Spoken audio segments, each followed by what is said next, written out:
Like I don't think we should spend $1,000 of freaking building a wall that you could spend money on trying to figure out the homeless situation. To be honest, like you know, or the healthcare situation, you know, or like the amount of money that we're spending on something like that. Like we have to be smarter.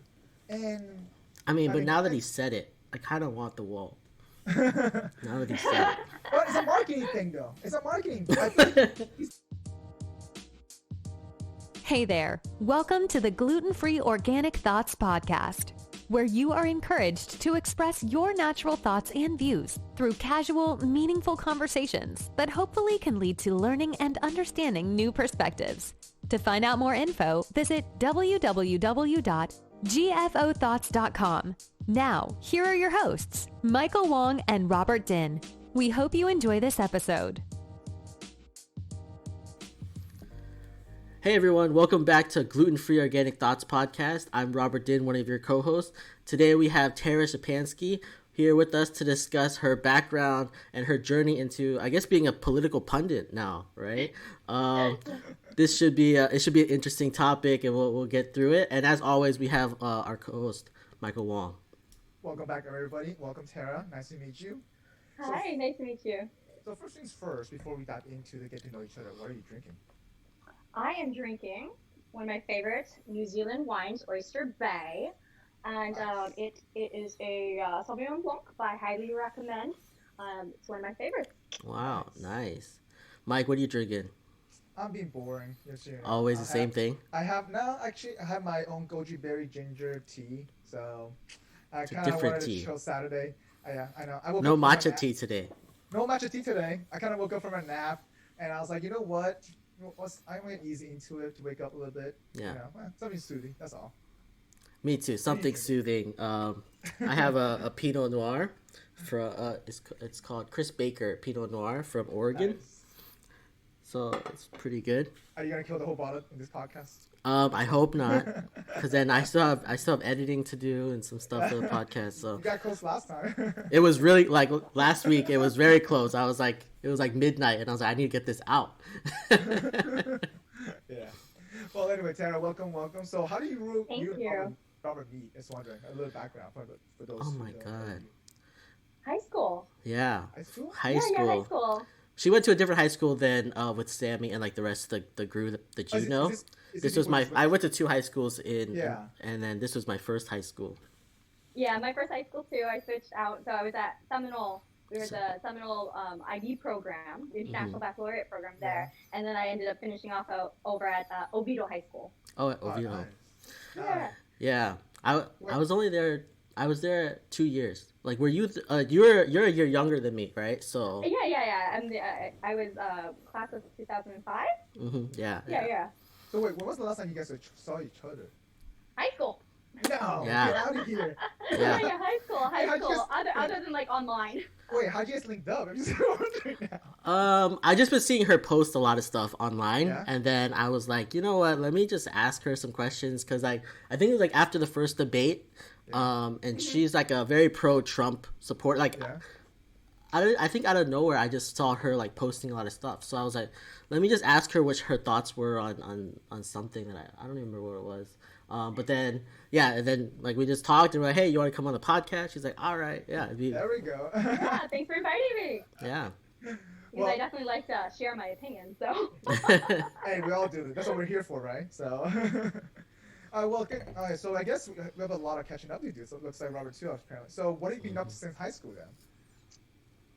All right. So I moved to after high school. I went to University of Central Florida, and then I went to University of Miami for my first master's, and then I went for a second master's over at NYU, and then I stayed in New York.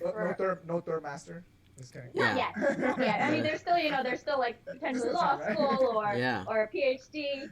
So wait, what'd you do in Miami and what'd you do in NYU? Just wondering. So at UCF, I was a political science and psychology major. Full circle. Poli-sci, And then I studied communication studies at the University of Miami, so media studies. So everything that's kind of going on with the political world and video world, it kind of like married together into what I am now. But when I was in New York, I was working as a management consultant. So I did the corporate life for about 7 years. Oh, really? What Productivity. I was a risk management, and I focused on the healthcare field, actually, in healthcare life sciences. So I compared, specifically for the Center of Medicare and Medicaid Services, their standards and legal procedures. I audited insurance companies to make sure that they were following them, so according to government regulations. There we go. That's a lot. Yeah. That's a tough field to be at, to be honest, because it's so complex. It is. Navigating the healthcare field is one. So I became familiar with all the different insurance processes, from fielding grievances to the claims process. So this is before NYU or after NYU? This was actually during NYU. During NYU? Yeah. I was full-time grad school and full-time working at the same time in New York. Girl, where'd you sleep? The hustle. Real. Let me be honest. Tell me, how many hours did you actually sleep during that time frame? Probably about like 3 hours a night, because I had, in addition to that, I used to compete in the Miss America system, so I was competing for Miss New York also during that time period. Yeah, I remember being. I remember when we were in high school, I was like, man, this is the prettiest girl I've ever seen.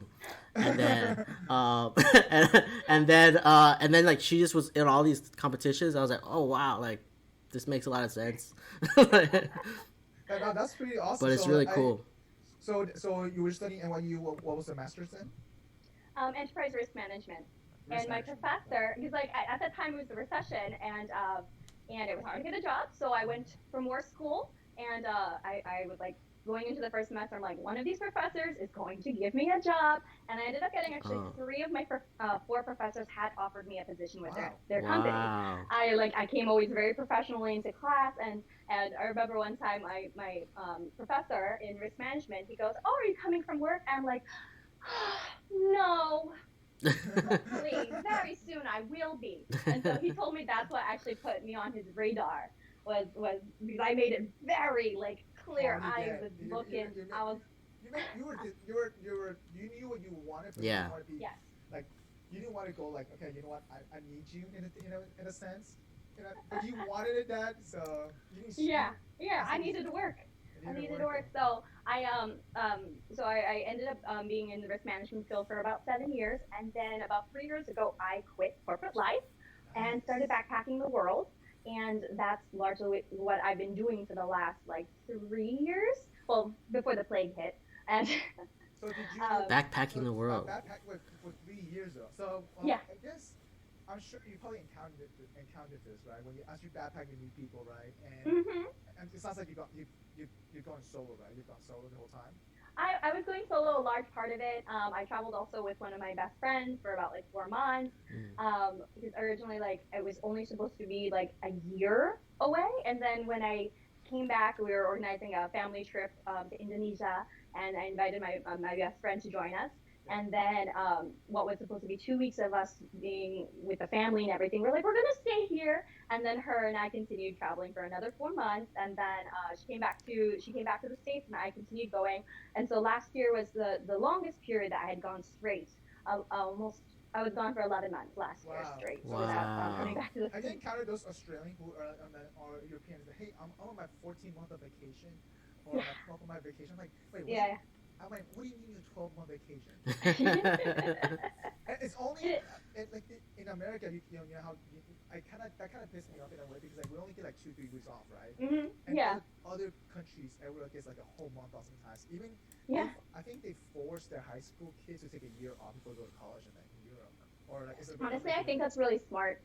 I think that, you know, I'm happy I got my education and everything, but I think if I were more secure as to what I wanted in life, I probably would have been a little bit more direct about it.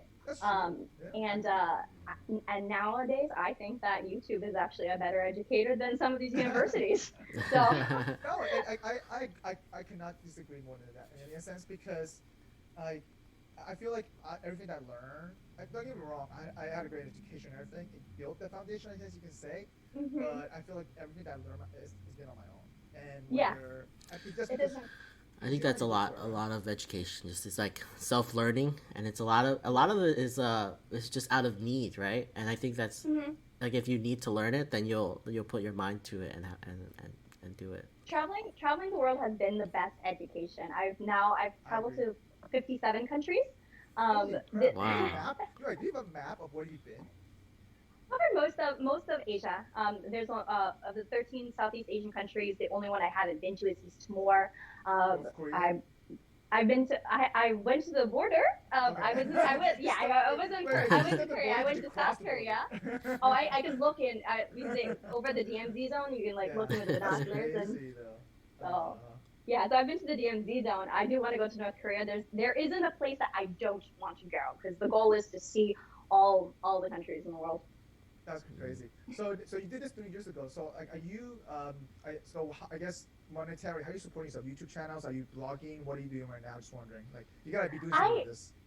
I was able to start an Airbnb. So I started a family business, and me and my brother are partners in that. We were supposed to buy a third house this year, but with the plague going on, we decided to hold back from that. And so it did. The coronavirus has put a damperer to say on our Airbnb. I think hospitality industry in general, right? Yeah. So, yes. But that's how I've been able to sustain myself and not have to return back to corporate life. Was through starting my own Airbnb business. Can I ask you an honest question? How does it feel to be free? Oh my God, to be free of the corporate life. I mean, I always have my education, my experience. I can always go back to it. That was the good thing about management with consulting. The learning curve is very high. Because you're as a consultant, you're just put onto all these different projects and everything. But I was also the sabbatical queen of productivity at that time, and I would take off 3-4 months a year off of regular. You about it. So you had to balance it a bit. It took me until year 4 or 5 before I burned out a little bit, and then I realized I need to take my life back and balance myself out. And so when Robert says I never work, I work more than he thinks. Nah, he doesn't work. No, you'll watch him work and you'll be like, I still don't know what he does. You were here for a week, and I was watching you work, and I was like, I don't really know what he was doing the whole time. That's it. The funny thing with social media and everything, nobody actually knew that I was in school full time and that I had a job, because all they saw was always my pageantry and my travel. Gotcha. So they assumed that's what my life was. You show one aspect. Yeah, it's one dimension. People are more than their online profile. Of course, yeah. I mean, it's the same thing. I think I only show my online stuff, for example, my travel, my food stuff, pretty much. Yeah. But I do work, Robert, so I saw it. I saw it live.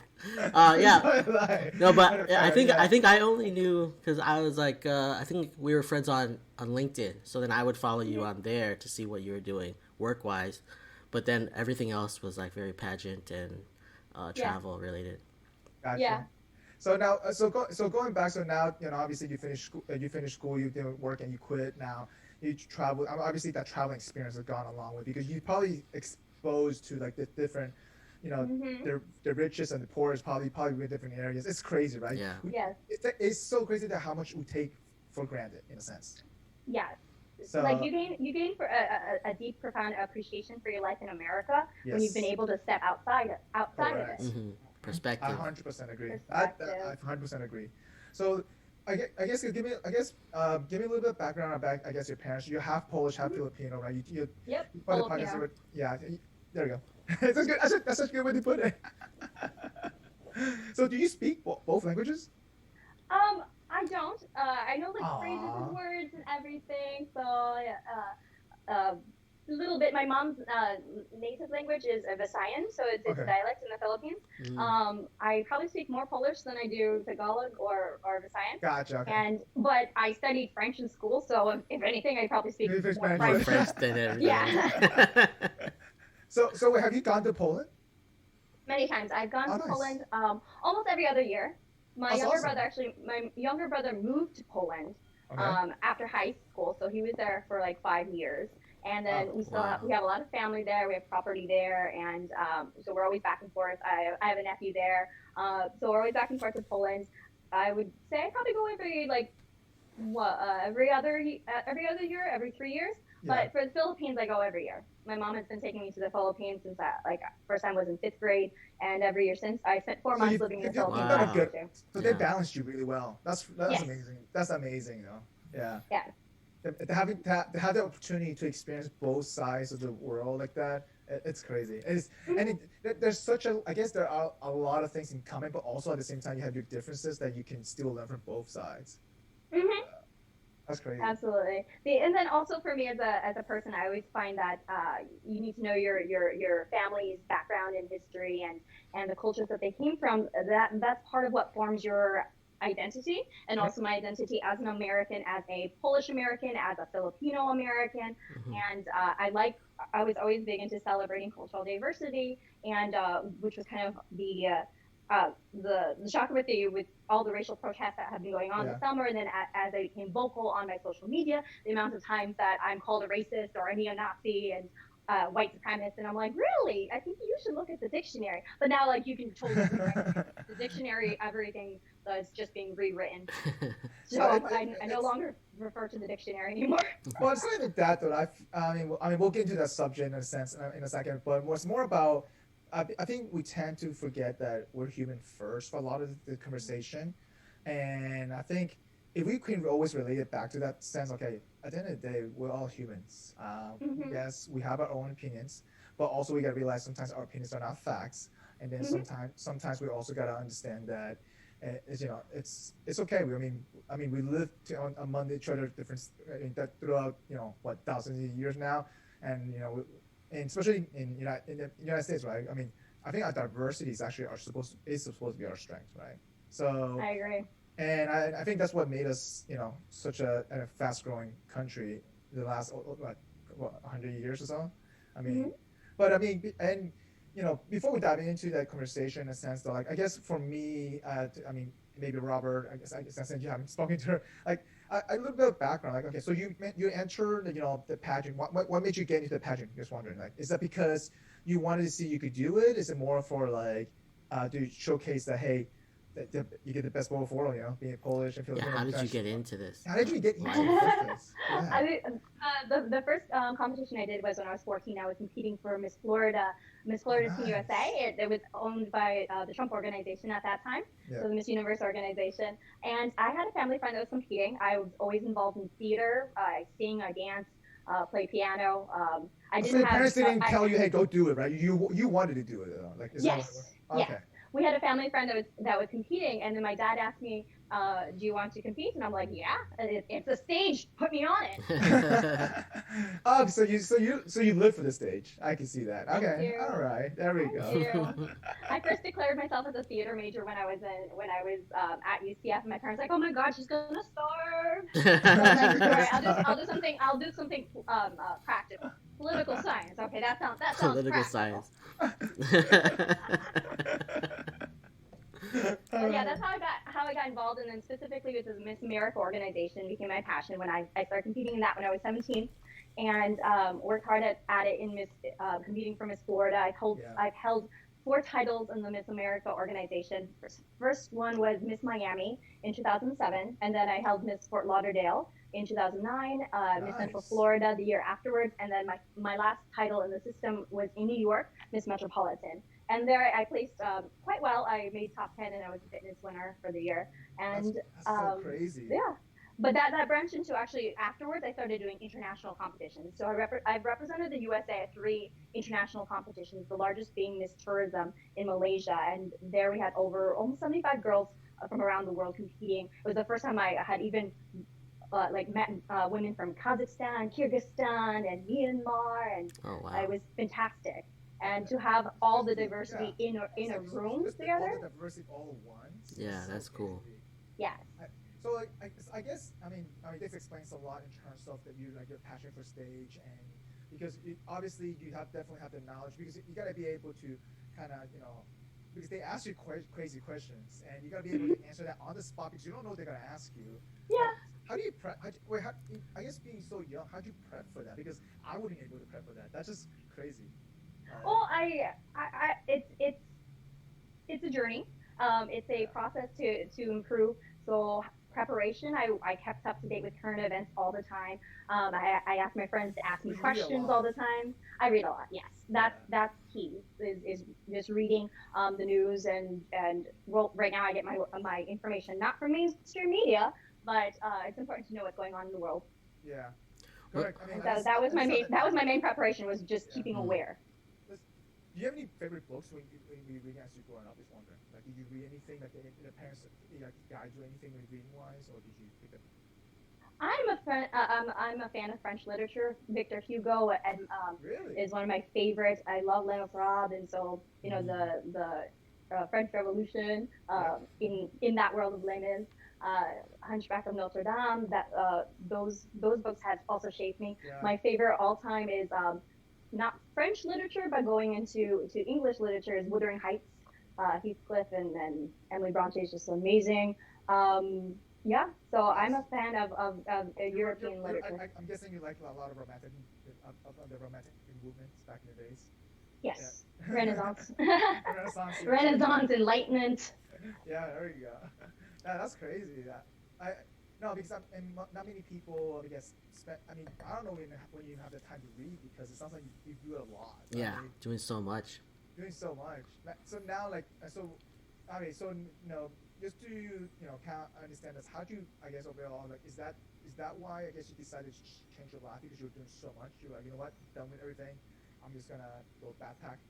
Is that what it is? Honestly, I did burn out in corporate life, and it's a grind in New York. Everybody is, it's a good concentration of some of the best people around you and everything. And I did not take a sabbatical leave my last year, and I think that contributed to my just wanting to go and travel the world. Like, I feel like our soul kind of picks the destinations and journey one takes, and it's something that was always in my head, to just like travel the world completely long, being basically a vagabond, and then deciding what country to go to, what city to go to from then. And I just kind of up and did it. I put in my 2-week notice to work and packed up my apartment, broke my lease, and I left for China. Wow. Wait, so China was your first country? She's like, I'm just gonna fly one way there. No, she didn't take her sabbatical, and she's like, just as a revenge, I'm gonna go for 3 years. Like, that's it. Yeah, my parents were supportive about it at first, the first year, when it was supposed to be just a year, and then but then when I was able to figure out like how to to create the Airbnb business out of my family's properties, that was able to keep me afloat and keep going. Wait, so are you the oldest child? I'm curious. I'm a middle child. I have an older brother. Yes, I have an older brother, and then I have a younger brother, and we're all a year apart. Oh, okay. Oh, wow. Okay. That's crazy though. So overall, after school, I think the travel and stuff like that. So like, I was talking to Robert, hey, Tara's coming down, and I'm like, Robert's like, oh, let me, look into a little bit. I found your YouTube channel. I was like, holy crap, I watched your, almost every single episode of YouTube, how it evolved. So how'd you get into that in the first place? Yeah. What was the goal? What was the original goal of your YouTube channel? Just wondering. The original goal is because, again, cultural diversity is very important to me, and I had probably identified more with my Filipino side growing up, but my father is a very, very proud Polish man. And so he wanted me to start the Polish American Brotherhood. So we started that as a collaboration, as a father-daughter project. So he's often on the channel, and one of his main aims for social issues, he cares a lot about helping the homeless. And so we want to be able to marry that together with having the Polish American Brotherhood, and then also social issues here in America. And so the goal of it was really to educate and bridge a relationship between like Polish Americans out here and others, to know the history of Polish people here in America, and figures like Kosciuszko, who was a Polish American Revolutionary War hero. I don't feel like enough history is taught even in our schools, so I was about creating that kind of content. I feel like the international history in the United States taught that kind of briefly, unless you major in it, or you took like in high school to get AP European history. It's also a very boring subject when you're in high school. Like, you just. I love AP European history. I love. I was so bored. I love history. I was so bored every time. Every class, history class, I was like, man, this is boring. All I'm doing is memorizing dates and like locations and stuff. I'm like, please just kill me. Like, just. I really like when you go into like the story and like how things happen and like understanding what's going on. It's so much more interesting. But I feel like our education system just like forces you to learn dates and all this stupid stuff that doesn't matter. That's why I'm like, you don't need to go to college. YouTube it.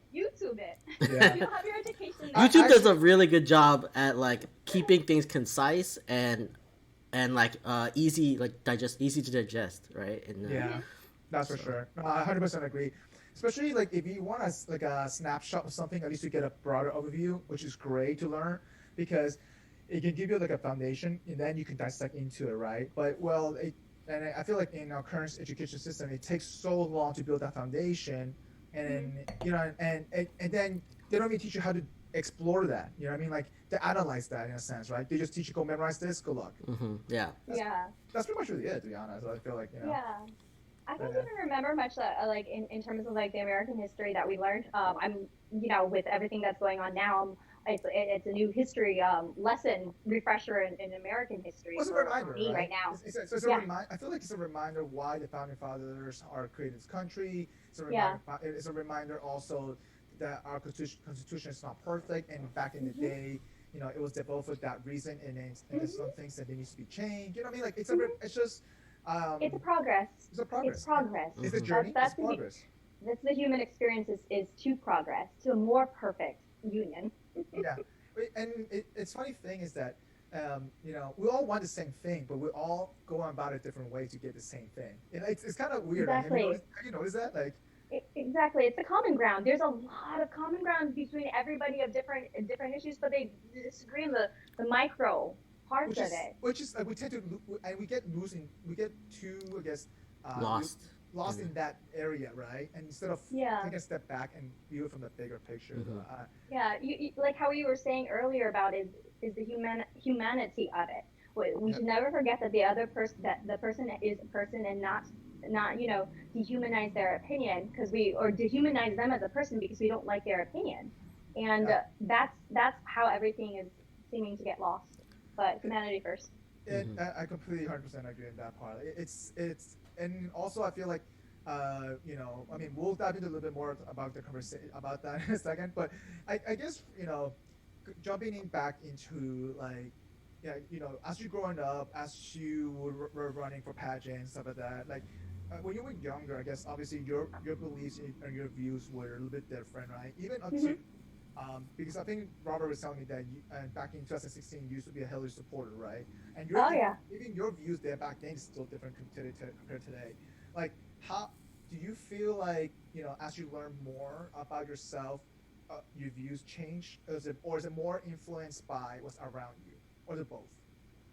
My views actually haven't changed. My understanding of the world has. So my beliefs and my views have always been the same, and that stems largely from the family values that and the culture that we all have. Mm-hmm. So a lot of my views and my beliefs are formed from my culture, from my parents, from understanding, Polish culture and Filipino culture. So I pull those aspects into who I am. So my views and my beliefs haven't changed from when those are the beliefs and views I've had growing up. Yeah, but as I have experienced more of the world, talked to more people, my understanding has changed and has further developed. Basically, every person that you speak to, they'll bring a different dimension into it. And so you'll have somebody that brings the width, somebody else that's bringing the height, somebody else that's bringing the depth. And when you put that together and construct it, you build something. And so that's how. Yeah. That makes sense. Yeah. I completely. So I guess. So what is your value belief that you grew up on? I'm just wondering. I'll cite an example. I'm a registered Democrat actually, and so I'm a walk away. And a belief system that is, or a belief or view that I can highlight as an example is the pro-life, abortion debates. Yeah. And I've always been a pro-life person. I have a Catholic religious background, and then Philippines and Poland are both very Catholic countries. Yep. Right. And so my understanding of valuing life is the way it is. And so I was still a Democrat with very strong pro-life views. But as I've seen now my understanding of the different political parties, my views are also represented largely in the Republican side. So because I've always kind of been in the middle. Yeah. Middle. I feel like that's like probably like 70% of the people. But then like whatever values they like set as their top priority is which party they go to, and then like they all split up. Like I feel like all the parties just decided to like split up all the issues, and like both parties, they just like split up all of the parties. They just split up the views, and then half of them took these good ones, half of them took these good ones, and then now you just gotta pick a side, which makes no sense. And you shouldn't. You shouldn't be having to pick a side when it comes to these things, because like a system like exists, a belief system exists how it is and everything. But like my views are definitely on both sides. I think from the democratic perspective, a lot of the notions and concepts are very beautiful. But I have always been a very, I guess, conservative person, even though I'm from I'm socially progressive from a liberal perspective. So you value pro-life. Is that your highest priority, highest value, belief, or do you have a ranking? I'm just wondering, what is your like the highest? What is the top three? What is the highest? Second and third. Just wondering. I do believe in marriage equality, so for LGBT issues, and that is actually largely also represented in the moderates of the Republican side. So I'm in good company there. And let's see. Like growing up, growing up west to your family, like what do you guys? I guess your parents, what did it install in you? Just wondering, like, is that marriage? Is that something that you picked up? Or is that something that you grew up in? Just wondering, is that like? I grew up in. I think I've had a lot of exposure to just everything around the world, and people from all the world. So all I see is people. Yeah. That's true. I feel like if you grew up in a diverse area, you're not going to see any difference. You know what I mean? Mm-hmm. And because I grew up in South America, right? And so, being one of the rare Asians in a Hispanic country, I felt like I thought I blended in. Even though, but I never thought about it different because I also went to an American Catholic school. So I grew up Catholic. My mom's side's Buddhist. And so it's kind of like, and then when I came to the States, like Miami was like perfect because it was like kind of like enough Hispanic people, enough balance of Asian people, and enough of white people in there to kind of mix around. So for me, like growing up in that area, I didn't see, I guess, for me, like everybody's just people in general. Mm-hmm. Yeah, like integration and everybody just living and coexisting together, and to achieve true peace, it is about justice, but being able to live together with those differences and understand each other, that's when we're going to have like peace. Gotcha. So you want to expose yourself. So for you, then another value you believe in, you value diversity. That's what it sounds like. You value that. Yeah. I love cultural diversity. I love I love food. I love different religions. I always see like religion. That's all a relationship, and there are also different means to talk to God. Whoever you deem God to be in your life, it's a relationship that you choose, and it's personal on the inside. And I think that the more you learn about the different religions in the world, it's just like studying different languages. Like more languages that you know is more that you're able to communicate to other people. So when you are able to study their cultures, their religions, and to understand where they're coming from, you see more of a human as opposed to it's a way of communication, right? Yes. I don't know. I went to a Baptist private school, like from when I was little up until like seventh grade or something, and so like I thought everyone was Baptist. Like I just thought everyone was Baptist when I was growing up. And then I went to public school, and it was just like it was like mind blowing, all the different religions that there were, and in that whole process, I ended up just being like, you know what, all these people, they basically think the same thing. It's just they're calling it a different person. So for me, I was telling you, I grew up Catholic, and then I started learning about other religions. So, I started learning Judaism as well. I dated a Jewish girl, learned a lot about that. It was, and then I got into Buddhism a little bit more because I feel like that kind of perspective thinking helped me because they're pretty open-minded, I guess way of life you can say, and teach you. It kind of teach you to learn about yourself first before you can start, learning about others in a sense, and then I started learning a little bit more about Hinduism as well. Like you said, once you learn a little bit, at least just get to know enough of what it stands for. You can realize there's a lot of overlap, and there's a different common ground. Common ground. 100%. Common ground. Because if we were to focus on the common grounds that people have together, we wouldn't run out. we wouldn't run out of things. Oh, 100% agree. 100% agree on that part. Yeah. So now again, diving into like a topic that I want to get into is like, so as you said that you mentioned before that your belief and your values never change. It's just understanding it. So so obviously you feel like you've grown from it a lot, right? And I guess in 2016, like when you were a Democrat working for Hilary, right? What aligned you with her? Just wondering in the first place. Well, I was raised Democrat, and my parents are Democrats, and really? so Your parents are Democrat? yeah. I would have expected the opposite. Yeah, I would have thought I'm really surprised now that understanding more my Filipino side and my Polish side that we were even Democrats. Okay. but yeah, so we have a very eclectic household because my father is a Trump supporter and then my mother is a anti-Trumpster. She's not really pro-Biden, but I don't feel like anybody's really pro-Biden. They're just anti-Trump. Yeah. So okay, and then your brothers? And my older brother is a anti-Trumpster, and then my younger brother, who would be the deciding factor, is silent to his politics. So there's a reason why he's silent. Silent. Smart. This guy is smart. Smart guy. On the podcast. Let's talk to him. He's not gonna verbally take a side though. We all vote.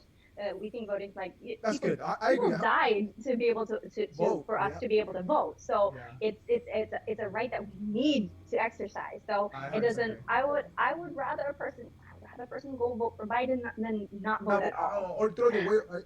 I feel like I agree. Like I rather vote for Trump, but I rather people do something right than not do anything at all. Yes. That's absolutely. I don't know. Even a bigger issue is voter apathy. Yeah, for sure, 100% sure. Yeah, that is a big problem. I talk to a lot of people because of my YouTube channel, and as many views as we do capture, more people are like, I don't care. Actually, good question for you about that. Do you know what do you think that is? I feel like people get burned out by all that's going on sometimes. And also, a lot of times it feels like your vote really doesn't count. That's true too. I think that's a big part of it. That can be it as well, though. Like because I feel like out of millions of votes, I guess, or like for example, you can still win the popular vote and still lose, right? Mm-hmm. So this is a show, right? So like I'm wondering this year's election, will people show up even more than last time? I really hope so because I think participating in democracy in our democratic republic, it's part of being human actually because voting and is a civil right. It's a human right here in this country, and people don't have that around the world. Like people are still fighting for the right to live when we have largely achieved that here in America, and now we fight for more of an equal access opportunity to things, but in comparative wise, like there's a lot of things to be proud about for being an American. And not only that, where we've come so far from, you know what I mean? Like we tend to forget that we're such a young country. Yeah, we're super young. Yeah.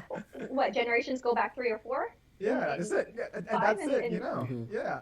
And like everybody was like instant gratification. I want change now. It's hard though. And like, that's why it's good that the equal justice system is not by mob, because then it would be based on emotions, and so that's why you have lifelong appointments to the Supreme Court are lifelong, because laws need to be in place and not change every single day and be subject to emotions, because human emotions will go up and down. But 100% agree, especially nowadays, right? say. Especially nowadays with all the stuff going on. I mean, 2020 has been crazy. First of all, let's just admit that. Yeah. And I feel like it definitely like played the best out of all of our emotions, you know, like through the ups and downs of the craziness. And you're right. I mean, sometimes we tend to get lost in that because we think we're emotion instead of we are brains. Also, politics has a lot. I could not agree with you more. People attach politics a lot with their own self, right? So then when people are disagreeing, it's like you're attacking them. Attacking their values, attacking their beliefs, though. So how do you handle that? I just wonder. Is someone like, like, you know what I mean? Like, I'm sure you encountered this before, right? How do you all the time? How do you prevent yourself to be too emotional? Like, I mean, obviously, this is what you believe in, this is what you trust in, but then how do you, like, I guess, in your mind, how do you... I depersonalize it. I know that when a person's saying something to me or about me, they don't know me. So it isn't personal. And often if they're speaking that way, like, there's something else that's going on with them. If they become, if what I say elicits an emotional response from another person, it's something else that's going on inside of them. I don't know their history. I don't know what's going on. So people can really say anything that they want to me. I don't personalize it. And I think that's how I get through my day. Because I've certainly been attracted to that. But not everybody is mentally trained as you are. You know? That's a hard thing to do. That's a hard thing to do for like a normal person. Okay, even me, like, even though I have this kind of awareness, sometimes I guess attached to my own emotions sometimes, and I'm like, I gotta take a step back. Okay, it's nothing personal. You gotta maybe understand that. Sometimes you get caught into the fire, so and it's hard. And it's hard. Like, I just learned to separate myself and know that it isn't about me, even if they're telling me I'm this horrible, immoral person, because now politics is tied completely to morality, and it's not seen as just a differences in opinions. It's not seen that way. It's like you're just a horrible person, that's all. Do you think that both sides of the party had to blame with that? I'm just wondering, like, both sides of the party. For sure. Like, I feel like they purposely do that because they know how human emotion reacts, and they play on that. They play on it, Yeah, they definitely play on it. Like, whenever you're listening to any politician talk, they're always trying to pull you in their direction one way or another. Yeah, emotional appeal. And an emotional appeal is quite strong. So we are emotional creatures. We are human. Yeah, especially social media, right? The ads that they run, it's crazy. Have you seen some of those ads on both sides? It's just crazy. You gotta admit that at least. Yeah, it is. I prefer to win on merit, not on discrediting the other side. But you know, it's the oldest game when it comes to politics. Yeah, to discredit the person in order to take away their voice. Yeah. And so you just label a person a racist or a white supremacist, and so that way, or crazy, and or socialist, or socialist, like, or communist, or any. Can I ask you a question? Do you think our current voting system is it's good, or do you think for example, do you think the electoral voting system should change? Should we vote based on vote? Because there's another system to go by, which is vote ranking choices that they do in May. Do you think that's better, or do you think that our current one's good enough? I'm just wondering, like, what are your thoughts on that? I think there's room for improvement. I think that I wish we would have multiple parties here in the U.S. Totally wish there was more parties. In Poland, we had they had 16 individuals running for president, and the top 2 then go for a runoff. And so I think that would be amazing if that was something that we were to see nowadays. But I think it's going to be very difficult to implement that here because neither party is going to want to give up that kind of power. Right. Of course, yeah. No, and I completely 100% agree. No, the reason why I was asking because but I do like electoral college. It gives a smaller state a little bit of power. That's why, which makes sense. Yeah, it gives it more of an even playing field, so that, like, yes, the from the concept of a democracy, it's about majority rule, but not always the majority is in the right. I 100% agree with that part. Yeah. Just because something's popular doesn't make it right at that time. I think it definitely could improve on. But the question is, though, like, what is the incentive for them to improve on it, right? Like you said, you know, like, it's kind of hard to get that incentive for them to because it does require it requires people to relinquish power in order for that to happen. Yeah. So do I have a solution for that? I don't. It's just a dream that I wish would happen. Maybe it will, because I actually do want them to incorporate rank voting. So I send the link what rank voting is. I feel like that would help out balance with the electoral vote in a sense. and like, and I think having that a little bit will kind of like, because now you have a fair side where you know, multiple parties can run and things like that based on the platform. Now you're not basing them based on parties in a sense. You're based on what they're, you know, what they're running for, what they believe in, right? So. I just looked up the link that you had sent for. It's interesting because that ranked voting is actually the voting system for Miss America. Oh, really? Is it? Yeah. For after at least back when I used to compete a while ago, the top 5, their scores were then washed out, and the judges would re-rank. They would just be given 5 names of the top 5 scores, and then they re-ranked just 1, 2, 3, 4, 5, and they, you know, shot that into the machine, and that produced your winner of the competition. Oh yeah, but yeah, so I guess, all right, well, that makes sense. That's pretty funny. Yeah, I guess you rank your top 10, and then you rank your top 6, and you rank your top 3 preferences. It makes sense though. You think about it, right? Yeah. Like, and especially if you start at a local level. I mean, think about that. Like, yeah, we already don't have a majority, like that wins. So you might as well have some sort of ranking system so that you can get more preference. More preference. Your preference in, right? Yeah. That's the whole point. Like, having more preference in. Yeah. So kind of tying in like from competing in pageantry, different systems had different ranking systems and voting casting systems, and depending on how the vote was set up would also determine how the winners came out. And so you have to evaluate what's, you know, going to be most fair for the situation. But I am a fan of the electoral college, and so am I too. I feel like you don't have the majority.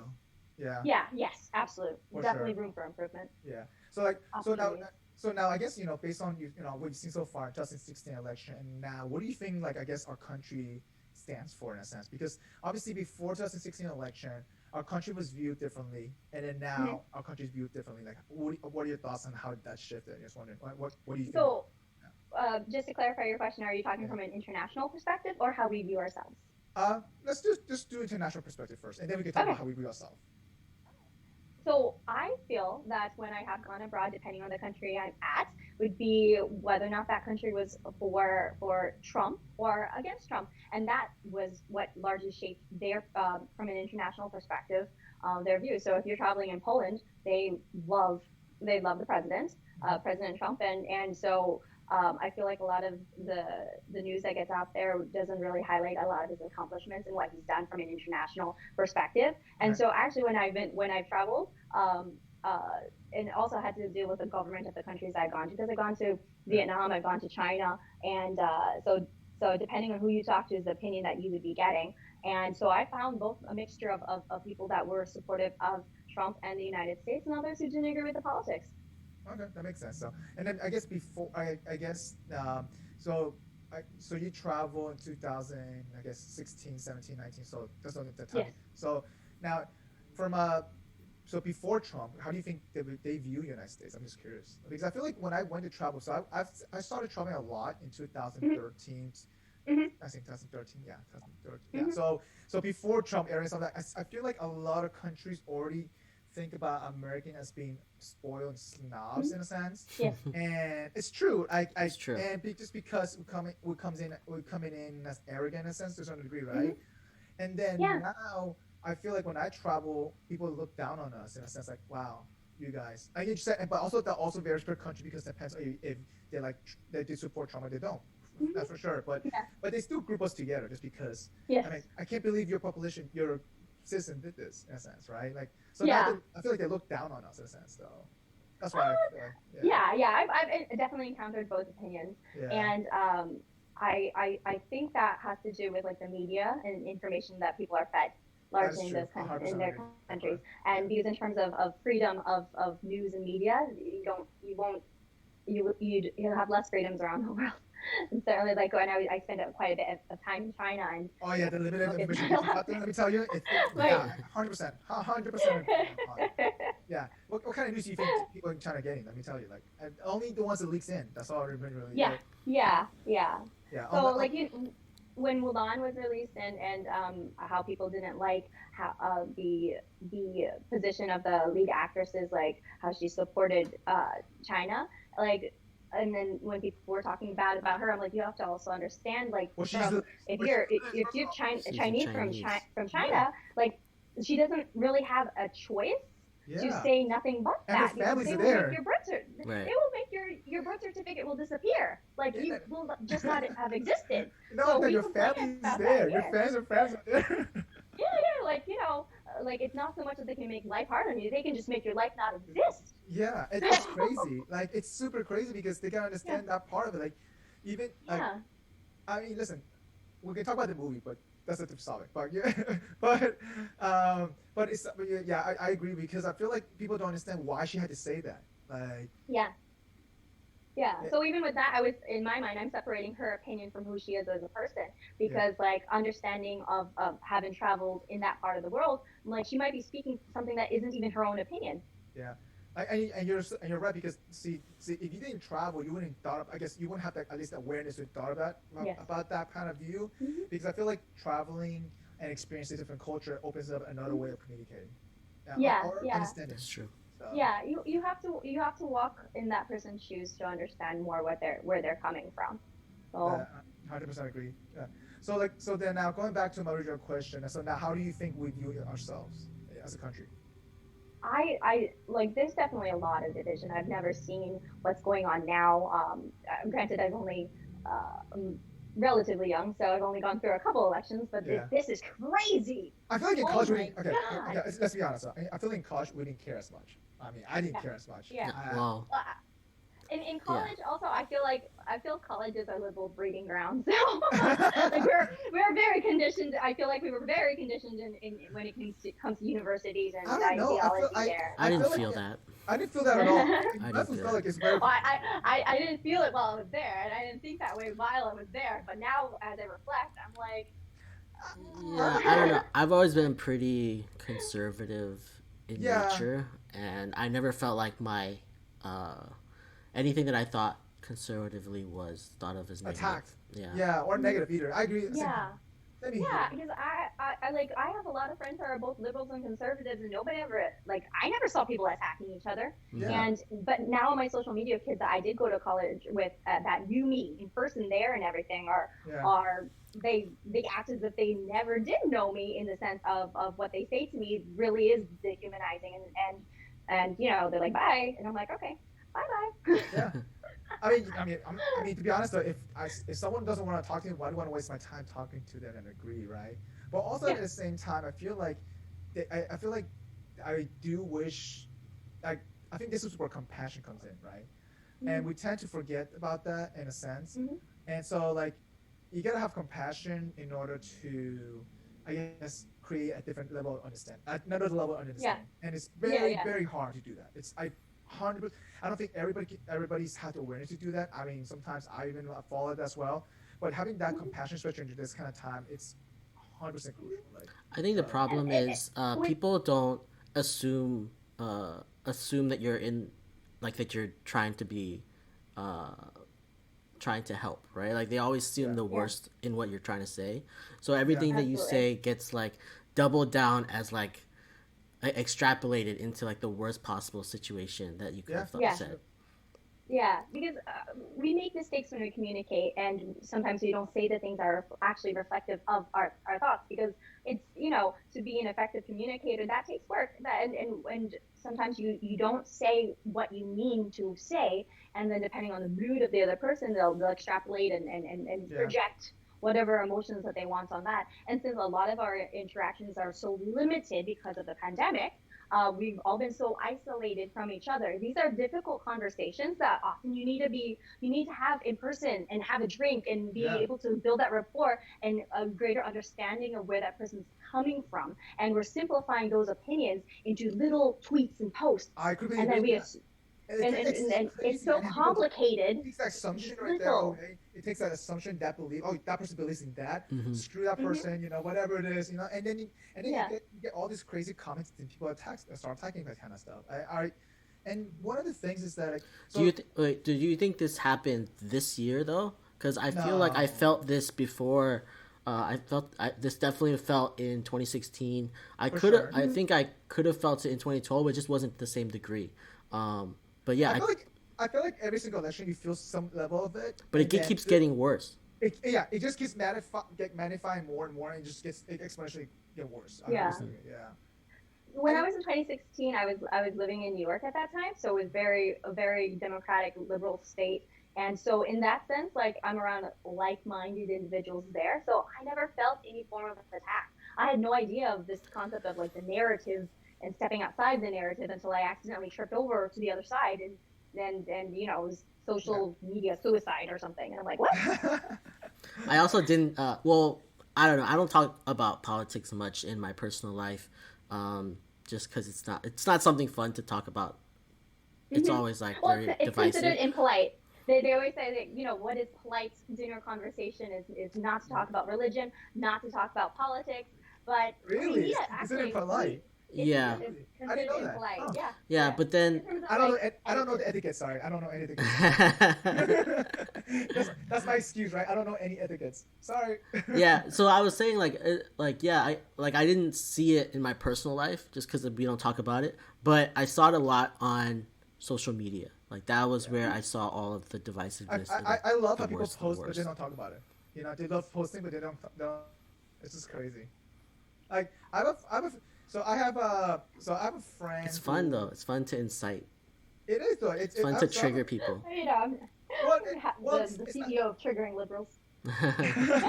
I used to do that too on Facebook. In like college, I just like put out something that was just crazy, and just to see what people would say, and then, but like it got worse in like the more recent times that I just stopped. Yeah. I was like, it's too much. I just feel like, okay, Tara, you know something really funny though? Like, you know, the word liberal used to be a good thing, and now I feel like it's just a bad thing. It's kind of crazy, isn't it? It depends on the circle you're in, I feel. Yeah, it depends on the circle that you're in. I mean, Dad, I remember in the early 2000s, being liberal, like, essentially, oh, you're being progressive, it's good in a sense, right? Now being liberal is like, oh, you want to live in a communist world in a sense. I'm like, what the hell are you talking about? Like, and it's kind of like, you want like. I feel like it goes too extreme of an assumption in a sense, like how one word can determine something one day, the next day could be another different meaning. Yeah. Well, we're definitely seeing that a lot now, and all of a sudden, like, if you're just striking a word and making it offensive, when it's like, wait a second, yesterday it wasn't considered offensive, and now I just tripped and offended the entire world. I'm like, what? Yeah, it's just mind blowing. That's all I'm saying. Like, there's a lot of stuff that we used to say that is very offensive in general now. Just all of our 90s movies. Everything. Everything. Like, you couldn't do any of the stuff that we did in the 90s and 2000s now. No, you can't. I think that is a lack of progress, though, because the thing is, when you're among friends and in a safe, like, you have a trust with that person, that when they're joking, they're not doing it to insult you and sarcasm. Jokes are supposed to be allowed to be jokes, right? Absolutely. But that was built because we had trust with each other, and now people don't trust each other, so they assume that you're coming from like some of this horrible like perspective. Angle attack or whatever perspective, Yeah. And what do you think like, that is though? Like, why do you think that there's such a misdistrust? Is it because do you think it's because it's a lack of communication, or is it because, or I feel like what surrounds us or what we fed into our head kind of plays a role into that? Do you think? Well, I think a lot of people have been conditioned and socialized into this framework of thinking, and things have been labeled as offensive, and like every day something new is labeled as offensive, and it's this search for political correctness that is now taken to the extreme. It's getting woke. And now I'm just like, woke. Oh my god. You gotta get woke. Like how are you saying that you're woke and you've never even left this country to like and to gain extra perspective to add onto your own? But I think it has to do with like 100% agree with that. What you said there right there, like, how do you think you're woke if you haven't even stepped out of your own country? So sometimes I feel like, or your own state. Sometimes. Or your own state. Your own state. Yeah. Over your own state. America is huge. Yeah, 100% agree. I mean, listen, we can dive into this topic a little bit more on the side, but going back to so like, the reason why I was bringing that, I get what the country stands for is because I feel like, in a sense, some people view our country that we're heading towards one route from an outside perspective, and some people think that we're heading to this other route, right? Like, for example, like I hear half of my family think that this country is heading toward nationalism. because we've been through it and we've seen it happen. And our half of the country has been saying we're heading towards populism in a sense, and it's kind of like. What's the second one that you said? Populism in a sense. Populism. Yeah, it's like it's like kind of interesting way of thinking. Do you think that way too? Do you think that we're heading one direction versus the other direction? Or do you think we're heading towards like a different? I think it's important actually to have both to be both prideful and humility. Humility is actually one of the founding principles that the founding fathers. It's one of the core values of America is to be humble. But when I do believe America is the greatest country in the world, but I don't say that from a stance that I think that we're better than other people. I think that we are in a position that we're able to help other people. But at the same time, like when you do it too much, we have real issues here in America, like homelessness. We have, all of the problems that are in other countries, even clean water in some places. And it's like, what? Like if we've been so focused in a sense to helping others that we have neglected our own. Like we should. Why do we have homelessness in America and the rest of the world thinks we're like the greatest country in the world, and like we need to still focus on our own and take care of our own children and our own citizens in that regard. Have a balance, right? Yes. I guess because after whatever World War II, some of that, and we grew so rapidly, and I guess we took it upon our shoulder to help out and send it to everybody, and we spread too thin. And yes, we did. Part of that, I think, even though we spread too thin, people thought we're like, oh, we're just trying to get our Western influence into them as well. Like, and at the end of the day, I feel like you could have played both roles. At the end of the day, power though does corrupt a lot of your core values. That 100% agree. And I feel like, how do you can you view that? How do you fix that? Is that by being more humble in a sense? But we do tend to lack of that. I 100% agree with that part.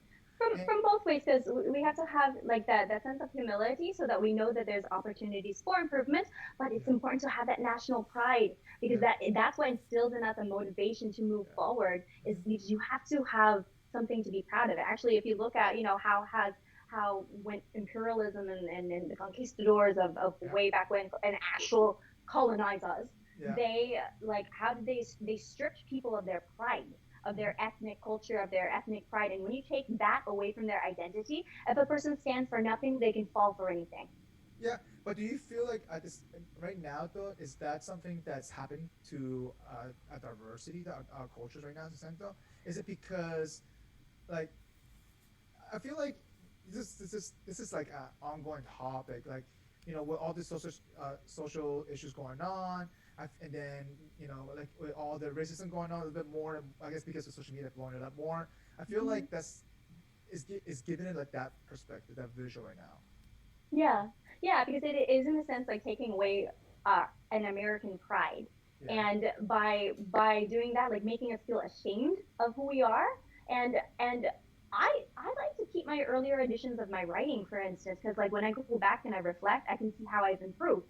And if I like, not everything was a work of art from the start, but if I discard that, I won't be able to see my own progress. And it's part of recognizing your own progress is also what gives you pride and identity, so you can see how you evolved in our own individual experiences in life. And so we've been a lot of the stuff going on now with cancel culture and shaming and telling you that you're being offensive. It's just ways of putting you down and stripping away a pride. Like I don't remember like feeling over the last several years, I didn't feel very proud to be an American, and now I feel, as I've been looking at history and reckoning it myself and remembering all the things that did make America great, like that's what's been instilling more of my pride and more that I'm proud to be an American. And I think I think it's really important. No, I agree. Like you said, you're going to having a balance, right? Because that comes back down to is having that individualism as well too, though, because I feel like if you have that individualism to care for each other, but also at the same time though, like there are certain time periods where you need to have that individualism and that unity. And I feel like right now we lack that unity. And that's one of the core values that we're founding on, that unity. And how do I guess there's a more perfect union? Yeah, and that's the thing, like how can we overcome that? Because I feel like we've gotten more, more split apart after 2016 than ever before. It's super hard to put that together in a sense. Yeah, and we're on the you look at like how we've gone, it looks like it's projected to get more divisive as we go. So it doesn't seem like there's no like stopping to it. Well, and that's also why I guess a view perspective is that people think that we're becoming more a nationalism country in a sense, because then that set of group of people, whoever rules, will follow that set of beliefs, and then that becomes like, okay, as we close out our let's say that we close our economic system, our border, whatever it is, we're trying to focus ourselves, we're shooting ourselves in the foot. I mean, obviously you don't want history to repeat itself, though, in a sense. Like, a lot of people think that United States, I guess this is the Roman era of our downfall right now, right? As the United States heading towards the downfall, that's what a lot of people are thinking. And I feel like we may have hit a hiccup, because obviously you cannot always go up. It's just, I guess, like, you cannot always go up. I mean, I guess the stock market can, I guess, but that's our current stock market can go forever. Yeah, it can go up forever. But anyway, so, but I feel like we hit a plateau, we hit a roadblock. I feel like if we don't fix certain things, that we can pivot up and down. That could pivot up and down in a sense, right? Going back to that original question, is that like, a lot of people think that. First off, let me ask you, Mike. Why do you think it's a we're at this plateau? Because, like you said, right, we're becoming more diversified in a sense to where our common ground isn't. We don't even talk about common grounds anymore. We don't even talk about what's actually, what our necessities are anymore. We're just talking about, what I mean? Like, there is no, during our worst time, even in 2008, 2009, whatever happened, recession happened, at least bipartisanship had happened, at least, right? Right now, it's hard to get something. The reason why they passed this first stimulus is because shit hit the fan really fast. Yeah. Like, shit hit the fan really fast. That's the reason why you had to come together to get something done. Otherwise, you'd be screwed. Right now, I feel like they haven't passed the second round, but I think it's because of election. And I think that's a different topic we could talk about. But I feel, and our people, our humans should come first, though, in a sense. Our citizens should come first, right? And And right now, we're not taking care of each other at all. I feel like there's too much power out there, people trying to grab. We tend to get, the people tend to get left out. Well, it's also about empowering ourselves, and we have to empower ourselves to also push forward. And so in terms of, like, it's not just about, like, the leadership that's out there, but we as a people to need to not victimize ourselves. And I feel like there's a lot of victimization. Like we're being told that you're the victim.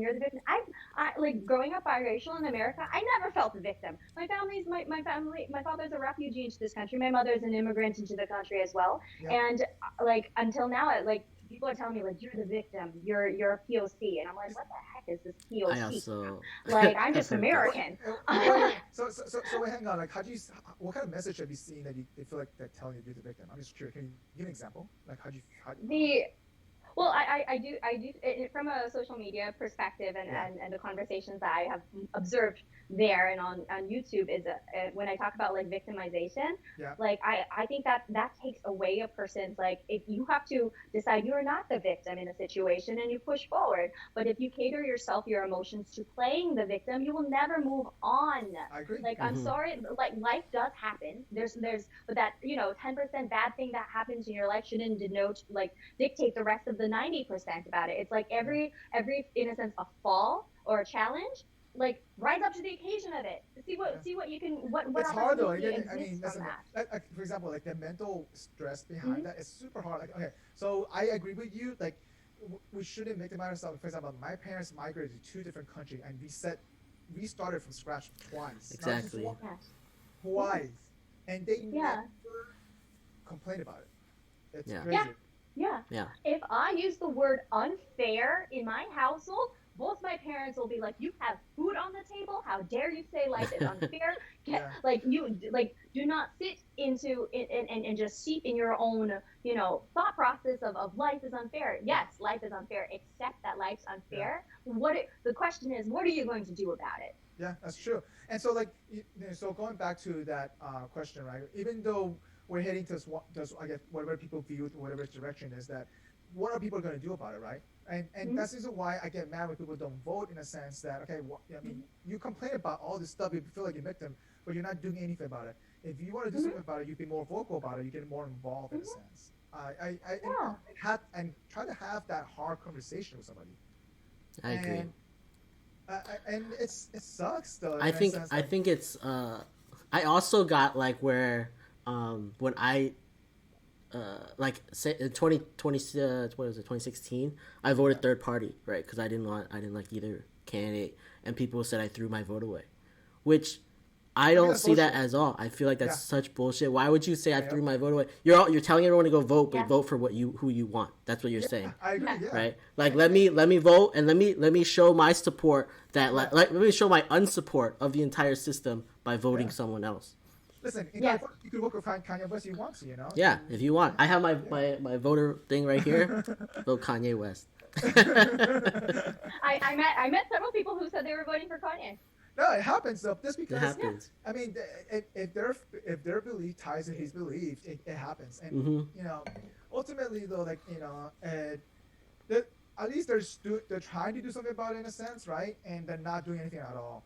So like you know, so when you Google American core values, it literally like it comes down to that individualism, that liberty, that self-government, that it talks about you know that what's called that unity in a sense, but also it people tend to forget that we're also found on equality in a sense, right? And right now, yes, with the social injustice going on, I feel like everything, all our core values getting attacked all at once, and we spread too thin, and our mind is getting overwhelmed, and that's what I feel like right now.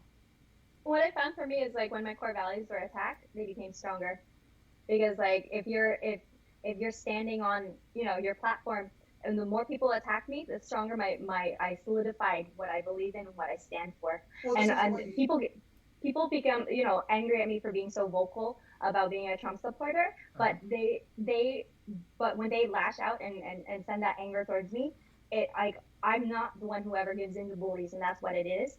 Yeah. So if you're telling me to shut up, I become more vocal. And then also from private messages, people tell me thank you for being vocal, because I'm not able to speak, because there are real world ramifications. People are being fired for their political beliefs, for being a Trump supporter. They get fired for it. Yeah. And so that's crazy to me though. So that stuff's oh my God, it's insane. It's so insane. It's nuts, right? Like okay, listen. I don't know you. I don't care if you're a Trump supporter or not, but you should not get fired for stupid stuff like that. And then people have a right to life. Oh yeah, and people are okay with that. Some people think that's okay. You should be allowed your opinion. That's like freedom of speech. That's like right there. Yeah. America is one of the last few actually genuinely free countries that exists. Like when because even in Germany, you can be arrested for hate speech. You can be fined for that. That's not freedom of speech. Just because you have the right to say it doesn't mean what you say is right. I'm not saying that. Yeah. But in terms of there's a difference between action and words. Yes. And so a person's values is going to be established not by the words they say, but how they act, their actual behavior. And now we're defining people's morality based on the words that they use, when that is at no form an indication that you are a good or bad person. Yeah. So so how about this now? Going back to what you're saying, so this, obviously you support Trump. Do you think that people view you? I mean, let's say that obviously some people don't know you, right? And they watch this video and they're like, okay, just a Trump supporter. What there's an instant image right on their mind. Instant image is because stereotyped right away. Yeah, it's because I feel like the way he represents himself, it kind of represents. It's an odd. I think that image and that goes that image into their person that in their head, and okay, maybe she likes it because she probably is like that person too, in a sense. It's when you say. Oh, go ahead. No, go ahead. When you say how he represents himself, is he actually representing himself, or is it being filtered through a third party media system, and they're I can't control that, right? I can't control that, right? So ultimately, it's what we view. Each of us gets outsourced differently. Each of us views differently, right? But ultimately, in a sense, for example, when I'll describe how I view Trump in a sense, without not knowing him in person, right? So the way he communicates, I feel he communicates horribly. Okay, I feel like he definitely. He's an average Joe. Correct. When he speaks, he's not a politician at all. And the reason why I can say that is because everybody sees this because all the past presidents are excellent communicators, and then we get him. So therefore, we have this automatic image of comparison of communication, right? So and then and then you get Kaylee, the press secretary. She's able to articulate it, and then Kaylee she gets, McEnany. yeah, and she's great at communicating. She's right? great. I think she's even amazing. She's like killing it. Yeah, she like, kills it every time. Like I don't even I don't know if I could do what she does. You see what I'm She's saying? fantastic. I'm like her and Candace Owens for future runs for president. But you know what I'm saying? No, like in a sense, like it's like one of the ways, like if you envision somebody, that's the first thing you think about, right? Is how they way to communicate. And here it depends also on what you value too when you're making a judgment on a person. It's going to be, do you value their words or do you value their action? Do you evaluate a person based on their action or do you evaluate them on words? So and first impressions are important, but they're not accurate. I 100% agree. And going back to what I was trying to say is that the way I envision, okay, so you know what? In a sense, okay, the way I view, okay, the way he speaks, okay, then now the next thing is that, okay, what his action done in the past, or what he's planning to do matters a lot. 100% agree on that part. And so like people view that slightly, they don't even go into that sometimes, and then dissect that, right? Because ultimately, because the way he talks, again, he spits out a lot of BS, at least in my perspective. But I feel like his action, he does different things to distract us for something. I don't know why. Is it a game or not? That's a whole different topic. But so I follow what he actually executes in a sense, right? Mm-hmm.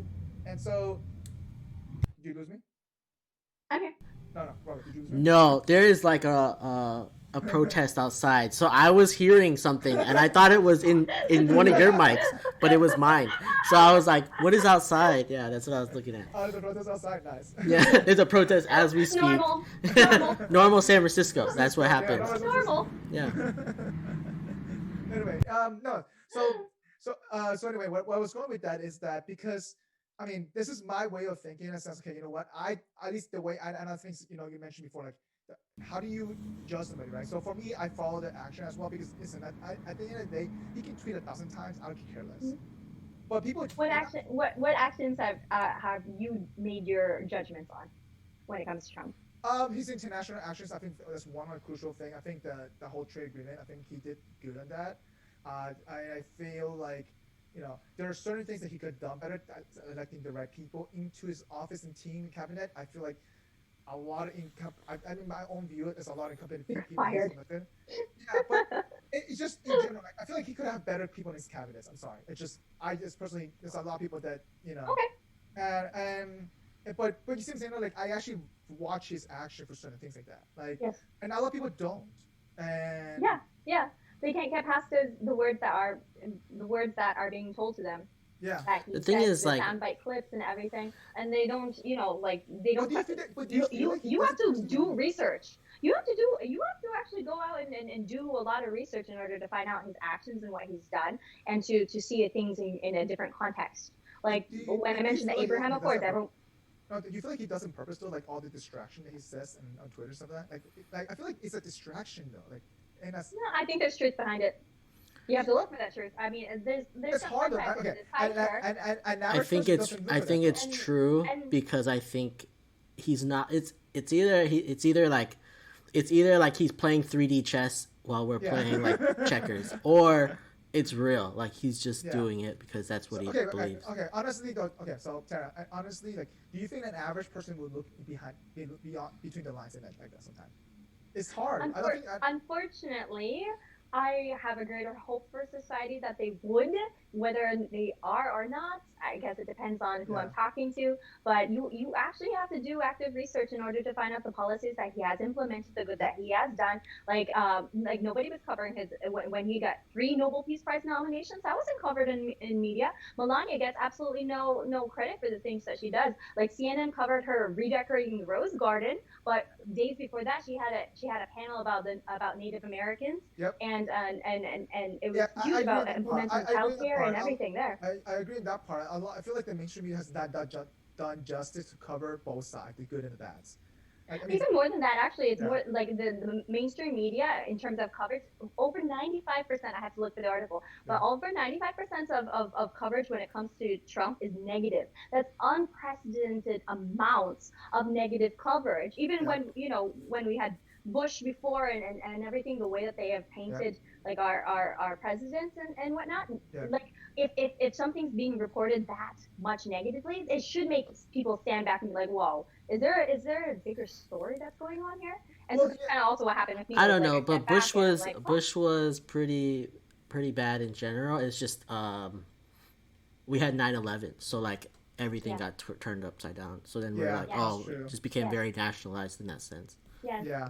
And it's unfortunate that such attack had to have occurred to unify people. Yeah, it's crazy. Like, isn't it like? And also part of it is the kind of like they use that as an excuse for a lot of things. Yeah. How did you and justify that? I'm like, you cannot justify it. I'm sorry. Like, and I don't know. Anyway, we can talk about that. That's a different topic. But no, but I mean, so the reason why I was asking that question, right? To be how like, so if you can name 3 good things that Trump has done and 3 bad things Trump has done, what would that be? I'm just wondering because I feel like I feel like you're a fair person. You're based on your conversation we just had so far. You judge both sides. You understand. Yes. That. So yes. I'm a big fan of his. Yeah. So 3 good things. The 3 good things. Number 1, I'm a big fan of his international relations. The peace deals in the Middle East. I spent a month in Israel last year, and the first time I had spent time in that part of the world, and I visited Palestine, and it's one thing when you're learning about it in like history. Being in the ground is different. Once you get in the ground, but to actually like see it. Thing different. Yeah. It's apartheid and it's finest that's going on. By the way, I'm in jealous Palestine in Israel. Because that's on my top 5 things to go to, Israel and Palestine area. Yeah. There's so much to see there, and it's fantastic. But I do disagree with like the Israeli politics and everything. But it's like hard. You can't say that without people thinking that like, oh, you're anti-Semitic. Yeah, I know you're talking about. Yeah. So I'm a big fan. Number 1 of the Abraham Accords. The Abraham Accords that help to normalize relations between the UAE and Israel, because like you have I believe it's like 13 countries that are part of the Muslim Pact, and to start to normalize the relationship with Israel for it. Yep. And then after that, for Bahrain to join, I do believe other countries are going to start to follow suit. And this is unprecedented. So when I had spent that time in the world, I'm like, this is one place that I don't see solutions, because usually my mind jumps right away when it comes to problems, jumps to the solutions that we can have. And I'm like, I don't see a solution here and everything. But Trump's the one who began to organize and illustrate that. And I struggled so much before of America's support for Israel as a government, seeing what was going on in Palestine. So that was something that I was struggling with. But until the U.S. Ask you a question, do you think that's done based on power control in a sense, or do you think that's done because, okay, we as a nation, had to step in because the last thing we will want, because I feel like because the Middle East is such a huge oil piece of that, and I don't know, like, do you think that's, I guess, I mean, it could be, it could be a win-win situation for everybody, right? In a sense, that's what it seems like. That's when you have a true victory, is coming up with a win-win for everybody. Yeah, but do you think this is done out of good of the heart? I feel like this treaty, like, you know what I mean, or there's something behind it? I would ask you then, what does it, in a sense, matter if something's done a good of the heart, as long as the action itself is good? That's true. Okay. Yeah, I cannot disagree. So in terms of like our reasons, whether they're altruistic or not, I don't really care. I mean, good intentions pave the road to hell. Also, so that's true. So I don't care so much about people's intentions for something. Like as long as they do the right thing at the end, that's what I care about. So I'm a big fan of like of the peace that's going on in the Middle East now with UAE and then Iran stepping in. I do believe that more countries are going to be joining in on that. And so when I was saying how I struggled with America's relationship when it came to Israel, knowing what's going on with Palestine, like now after that made me realize like we have to have a relationship with Israel because it keeps us at the table. If we start to just take a hard stance against something, then that removes us from the conversation. And what good are you going to do once you remove yourself from the conversation? Yep, I 100% agree. And then, so what's the second and third thing? So you mentioned the international relations. And then also, the next is also the Right to Try Act, that allowed for individuals. I have friends who have lost family to cancer, and so the ability to be having treatments that were experimental and you'd have to travel out of the country for, and it gives access to that. So I'm a big fan of Right to Try. And then also in terms of in terms of racial justice and everything, for Step Act, it gave a lot of people new opportunities that they wouldn't have had before, because like what is another thing that differentiates American culture from other cultures is we do believe in a second chance.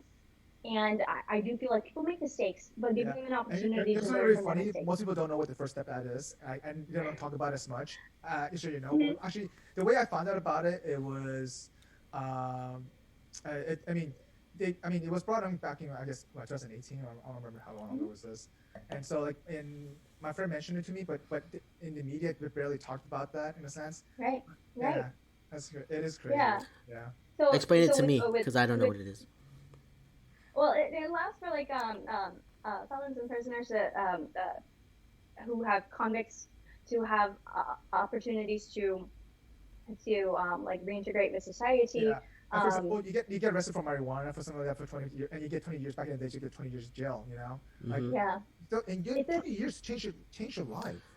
Absolutely, like the fact that it makes it so that you are very challenging to reintegrate into society, and for like I don't want to call like certain crimes petty or whatnot, but there's always room for improvement when it comes to our legal system, and I feel like this one is something that was targeted, like it is a form of a systemic racism that exists in. But what in is the US it? What is this doing? The treaty, this First Step Act. What does it do?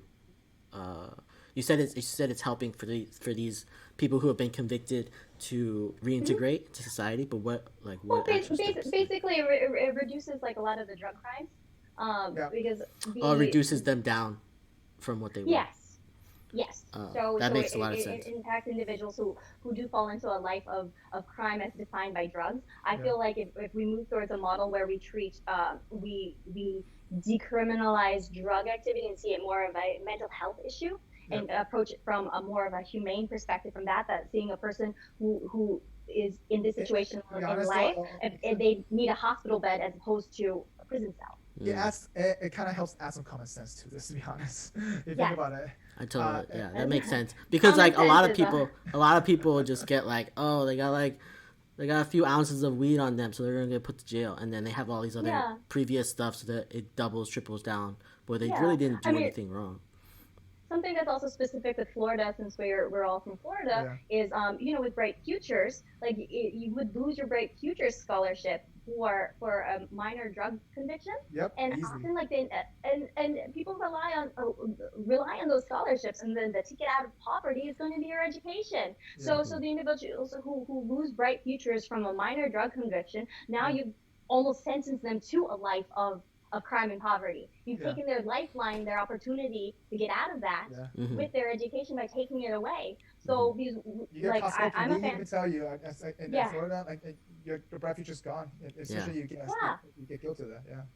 Yeah, absolutely. So that's another, like, I think with the 1994 like crime bill that Biden was part of, like, to differentiate the difference between crack cocaine and powder cocaine, like its chemical compounds are the same, but to like one ethnic group of people use it more than the other, and so that is a form of like systemic racism that would exist, that Biden put in, and so like there shouldn't be that kind of differentiation that impacts one group over the other, when really it's the same crime. Yeah, I agree. So you mentioned three things, three good things. So what are the three bad things you think he's done so far? Just wondering. Could he improve his vocabulary? Sure, but actually now it's one of the things that... I'm talking about actions. Actions. Yeah. You're gonna have to help me there, because most of the things that people can find him guilty of that I could say that he can improve upon are word based, not really action based. So, yeah. I don't know. Like, what about like the entire coronavirus situation? Here's the thing. My view of government is I believe the power resides actually in your local and your state government. America is so huge. Every governor and every city like official, they're the ones responsible for actions and stuff like that. The federal system is actually federal government is more like a bailout system. Like, if you're in trouble, come to us. We'll help bail you out. I agree with that part, but also keep in mind though, people look up to a leader, right? It's a figurehead. Yes, it's of a figure, course. right? And so I feel like I think what Robert was going is that I feel like he downplayed this to a certain degree, and then flip-flop back and forth, where a lot of people stopped caring. I think that caused that. I feel like, and then It desensitizes. Yeah, it did. And that sucks. It's also yeah, and that's like one big thing, but also like while we were going through this, like I think on one of our first podcasts, I came out and I was like, why didn't we just shut down the entire country for a month and then reopen back up? Like, and then everyone's good, and then we don't have to like shut down San Francisco for 7 months. Yeah. Like, it makes no sense. And then like places like Florida or like Texas, they don't shut down at all. And then like those populations start getting influxes. As like, it's just like we could have stopped the entire thing like at the top. One shot and quickly. One shot and done. And then once that happens, then there's more stuff to do. But like at least our population is safe. And then after that, we just have precautions after that. So Tam, before you answer that question, in a sense that like I feel like it's hard to do that because from federal law they can dictate it, but I think it is up to the state and local level to control that. But I feel like the federal level could have given one perspective, one view the whole time. Right. That's what I feel like. It was hard to follow, especially with the mask issue. When I was traveling Asia before, and I came back literally the day before the pandemic was announced in the U.S. I was looking forward to returning to normalcy. My friends promised me normalcy when I came back to the States, and then I land on Tuesday night, then Wednesday declared a pandemic. I'm like, oh crap. but so like I was wearing a mask the entire time I was in Asia. Even when I was traveling Myanmar, they didn't have a single case, but naturally everybody masks up. In Asia, it's part of the culture there. It, right? They've been through it. They're familiar with it, right? Familiar already. Yeah, and they're already prepared. They're not gonna, in a sense, okay, you know what? If I can do this for a couple of months, we'll be back to normal. They know that, right? But I feel like in the United States, we're fighting that for some reason still, and they made a politic out of it. And I'm like, that makes no sense. It very political. I disagree with politicizing the masks issue, and now it's like, oh, if you're on the Republican side, you stand not wearing masks. I'm like, all right, this is all stupid. So whether the science backs it one way or the other, if it doesn't hurt. Like, what's the? It doesn't hurt. It does not hurt. Yeah, it doesn't hurt. Yeah. Things have been conditioned to mean like I like I say it all the time, like, oh, let me put on my mask of submission, but I don't mind wearing my mask in submission. It's not even that, but for me, like I wear my mask because I want to protect myself and my family. That's the only reason why I do it. Because like the masks don't even protect you; they protect everyone else. So like it's just making sure that like we keep our community safe. Like that's the only that's the whole thing. I would rather wear a mask than shut down the economy because like I think also like shutting down areas that don't need to be shut down. That's the thing with in terms like a federal mandate when it comes to a mask. Or a federal, like, everybody shut down. Like, not every part of the country, like, America's huge. Like, these countries that they're like, oh, well, this country did a nationwide, like, shutdown. Your country is the size of one of our states. Yeah, I agree. So every area needs to decide what's going to work for itself. I mean, I 100% agree. I also feel, Okay. Also has to do with, like, the amount of, like, hospitals that are in the area. So a key thing is not to overwhelm the hospitals. Because we saw what was happening in Italy, and that's tragic. Like the age of people being treated lower and lower. Like I was like, oh well, if you were if you were in Italy, you would not even be admitted into the hospital now because you're over 65. And also keep in mind that they were definitely not ready for that to happen overnight in a sense. And the craziness behind it is that going back to the things that I feel like Trump has done poorly on is that I feel like that's he did shut down the flights to China. But to a certain degree, though. So actually, funny story. When they did that, I called my parents like, "Hey," because my parents was in Hong Kong at that time, and I'm like, "I think you need to go home soon." And, and I'm like, I'm gonna reroute you just in case before they shut down because they kind of started talking about it. I have a friend who works in the White House already, so I kind of heard that rumor in a sense. I'm like, and you know what? I'm like, let me reroute you, and then 2 days later they announced a shutdown. But I feel like that could have been that should have done earlier in a sense. But like I said, I feel like that everything got delayed so much, and we should have the approach of it could have been left and right. It could have been this, could have been that. But I feel like one direction and with one unified voice could have brought this to a better control, I guess you said. Whether we mandate every single state to shut down is a whole different topic. But I'm talking about just having one sense of voice behind it, and not downplaying it or desensitizing it in a sense. Like now, people think it's a joke, and I mean, still nowadays, people who are not healthy they get affected by it now because they're the ones that suffer the consequence. And you and I maybe depend for help because we're younger right now, but so and it sucks, to be honest. Like that's it. I mean, everybody does need to take the virus seriously. It's real, 100%. I know people who got sick, gotten very sick, and I'm worried about them. So everybody needs to take the virus very real and exercise precaution according to their own lives and everything, and their own living arrangements and everything. But like to shut down like people's ability to put food on the table. Like there's going to be other effects that are going to happen from that. Yeah, so, but that already is happening. Right? Like there's already people that are that have lost their jobs and then not working for months and months already. Yeah. So Tara, then I mean, going back to my original question, like, I mean, so that's one thing that coming from our side, the way we think he could have improved on. But I mean, you gotta have something from him that you think he could have improved on or done better. Come on, you gotta have. Yeah. Of course. What are they? I'm just one of them. I'm curious though. So the first one is like handling of the coronavirus, like the mask issue and everything. Like, could he encourage it? I think he just leaves the power up to the people to decide for themselves. But he's the leader though. Sometimes you gotta be. You have to lead. Right? You have to lead. But I mean, in from the other perspective, he's just assuming people are smart enough to make decisions according for themselves, and it's in a sense, is it the right? Sure, it's the right and everything, but just like wear your mask, everybody. That's for me. I always say. I agree. There has to be a balance for sure. Yeah. But okay, so what are the two things you think he could have improved on? Like, or has done poorly on, he could improve on in a sense. Oh, you're gonna help me out with this. I'll let you know if I helped you out with one. We helped you. I already helped you out with one. If you want to go, all right. No, I mean, listen. The whole point of that conversation, I want to be able because you follow him very closely. You know what he's done, his action. So you should know the good and bad. Right, and no one's perfect. So like there's definitely things that he's done. Here's the thing,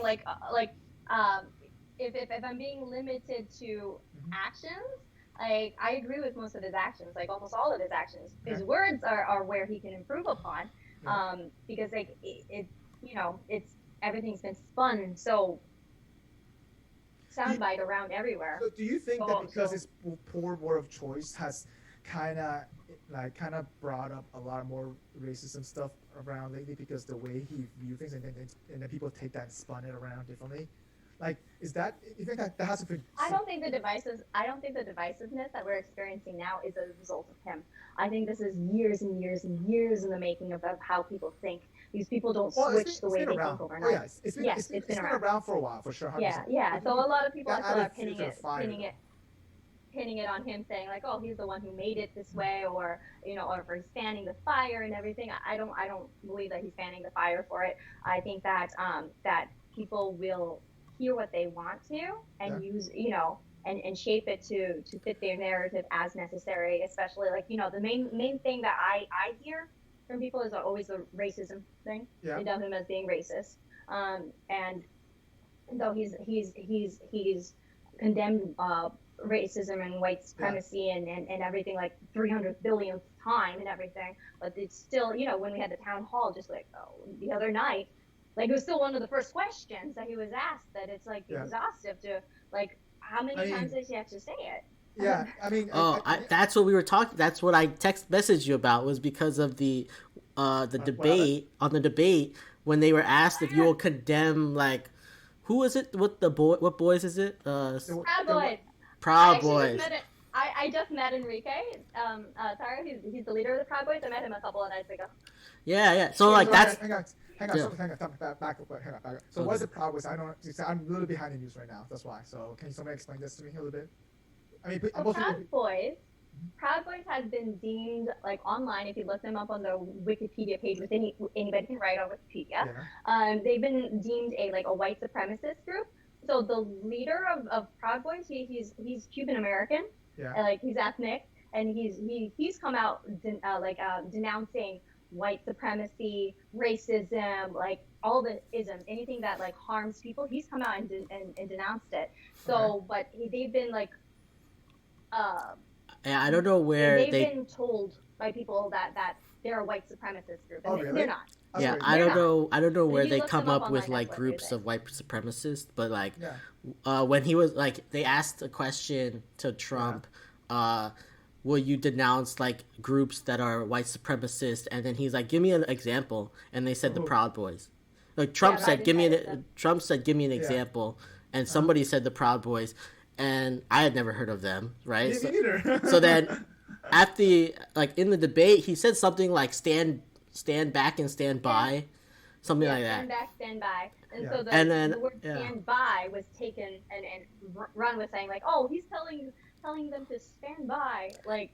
And like the Proud Boys later that night came out and put out a video and it was like, yes, President will stand by or something like that, right? Like they like fueled the fire even more. But that's how we reconnected, because I asked a question about that, about like what did he actually mean when he said stand by? Like, I don't know. Like, even like me trying to think of like him in like trying to assume good in like what he's doing. I don't know what he means by stand by. Like, I don't even know. Okay, and I don't really understand. So I guess that happened because of that mishap, or is that done purposely, like in a sense thing? I don't know if it's done purposely. I don't know how much he does super purposefully when he's speaking, right? Like, it seems like he just goes off the cuff and doesn't really. Yeah, I'm sure his publicist is trying to drive the publicist now. Right, that's probably like his publicist was probably like, "What the are you doing? Like, come on, man." But yeah, I like that. But like when I was asking that question, it was more like the main takeaway. Everyone's main takeaway. That was the entire debate. Yeah, really? It was very big. It was really big. And everybody forgot what happened. Well, most of it was just interrupting each other, and like nothing really was said in the whole debate. So like that was one thing that was said. Okay. So it was made bigger because there's nothing else to talk. I met the leader of Proud Boys, Enrique, and just a couple nights ago, and so I asked him like, what is Proud Boys? Like, I had this assumption that they were like a militia group, because they've been protecting the cities. They've been protecting the cities and fighting against Antifa for when police are told to stand down and they can't do anything. Like, they've been the ones who've been out there protecting cities, protecting property, and basically battling Antifa. And so they are actually, he's like, we were a drinking club basically of men. I'm like, well, what does that mean? He's like, we're a drinking club of men, and but we're, Proud Boys is they're proud of their Western culture and unapologetic for being American. Yeah. And that's what they are. And so now that they've come and just started protecting the cities from Antifa. This is crazy. This is the first time I heard about it. You didn't watch the first debate, did you? No, of course not. Dude, I was in Zion. No, what was that? Oh yeah, you were on your trip back to from LA to. Let me tell you, I was enjoying my piece. Let me tell you, it was such a nice peaceful time.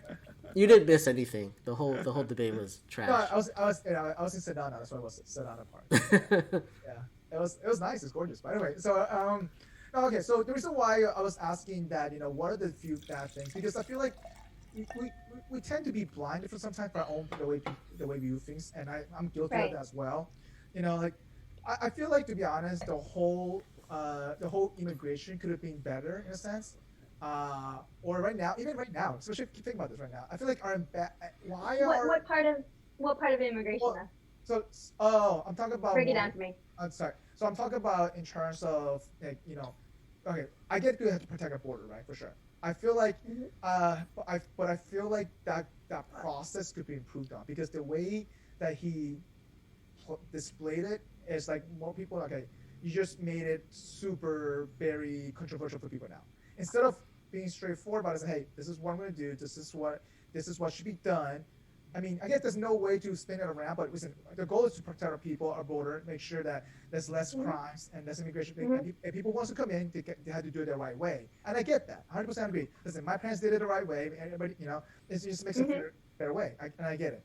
But there are certain circumstances, like back in the day, especially in Central America, people just fleeing the government just to go to a better place. Like, so refugee in a sense, right? And we don't. I don't think Central America, I guess people who migrated from Central America to Mexico and then go to the United States, I feel like we haven't even given that chance then to have that kind of refugee in a sense. But then we bring refugees from other countries, from Europe, So it's kind of like, a little, we're going backward in a sense. Listen, I do believe in the right way to get immigrated. I do believe in a sense, in a sense of how to put it, like I don't think we should spend $1 billion of freaking building a wall that you could spend money on trying to figure out the homelessness situation. To be honest, or the healthcare situation, or like the amount of money that we're spending on something like that. Like we have to be smarter. And but now that he said it, I kind of want the wall. Now that he said it. Well, it's a marketing thing, though. It's a marketing. I think he's done a great job at that. Let me tell you. I feel like his brand has grown significantly, dramatically. Everything obviously since he became president, in a sense, whether it's good or bad, right? His brand just expanded. Well, he did say there's no such thing as bad publicity. He's the one that said that. Yeah. But if I could respond to what you have said already, actually by enforcing, he was just enforcing existing immigration laws that haven't been enforced in the past. Yeah. And the thing is, like, I personally think it's less cruel to have stopped people from illegal immigration at the border, as opposed to just allowing people to come in, start lives, start families, have roots, and then to kick them out of the country. Yeah. That's when you're that's when you're splitting families apart. Yeah. I find that to be more cruel. So like, who's actually the deportation king? Yeah. Was actually Obama. Obama deported significantly more individuals from the country than Trump. No, I actually read about that. So during Obama's time, he enforced it a lot, but he enforced it differently in a sense that he did it a little bit more quietly. But also part of it that because right now he has to do it more, I guess, loudly because. But I feel like, going back to what you said, right? He has to do it more loudly because when he was running, he was so loud. That's really what it is. Yeah. That's the only reason. But the thing is that, though, like, so let's say that, if you wanted to do it better, right? And the important part of it, you mentioned, having family, the people have families here, and you have some people get deported even after to serve the military for the United States. Like, there should be, like, at least a program for those transition people. You're already here. Yes. Right? Well, in a sense, like, because we've had it in the past that we've granted automatic citizenship to all the illegal immigrants that were here in the U.S. I thought if you were born illegally, you automatically get citizenship. I think that was at one point we had 3 million illegal immigrants here. I forget which year, so I won't misspeak. But there was a point that we had like 3 million illegal immigrants, and then they passed a law and that gave everybody citizenship. And then since then, I'll have to look for it and send it to you. But since then, our illegal immigration problem has only like increased. The thing is, before you can do something like that, you have to secure the borders, and then you can provide a program for those who are already here, because it creates a deficit of people to just kick everybody out of the country, and that's going to be a wrong maneuver. So, but before you can create the program and implement the program for giving, because in a sense you would be rewarding people who broke the law. Yeah. And so you have to first secure the borders, and then come up with then implement the solution for the individuals that are here. And the thing is, like, with illegal immigration and then creating sanctuary cities, like, we think the concept of sanctuary cities is like fantastic, that we're harboring individuals or providing them.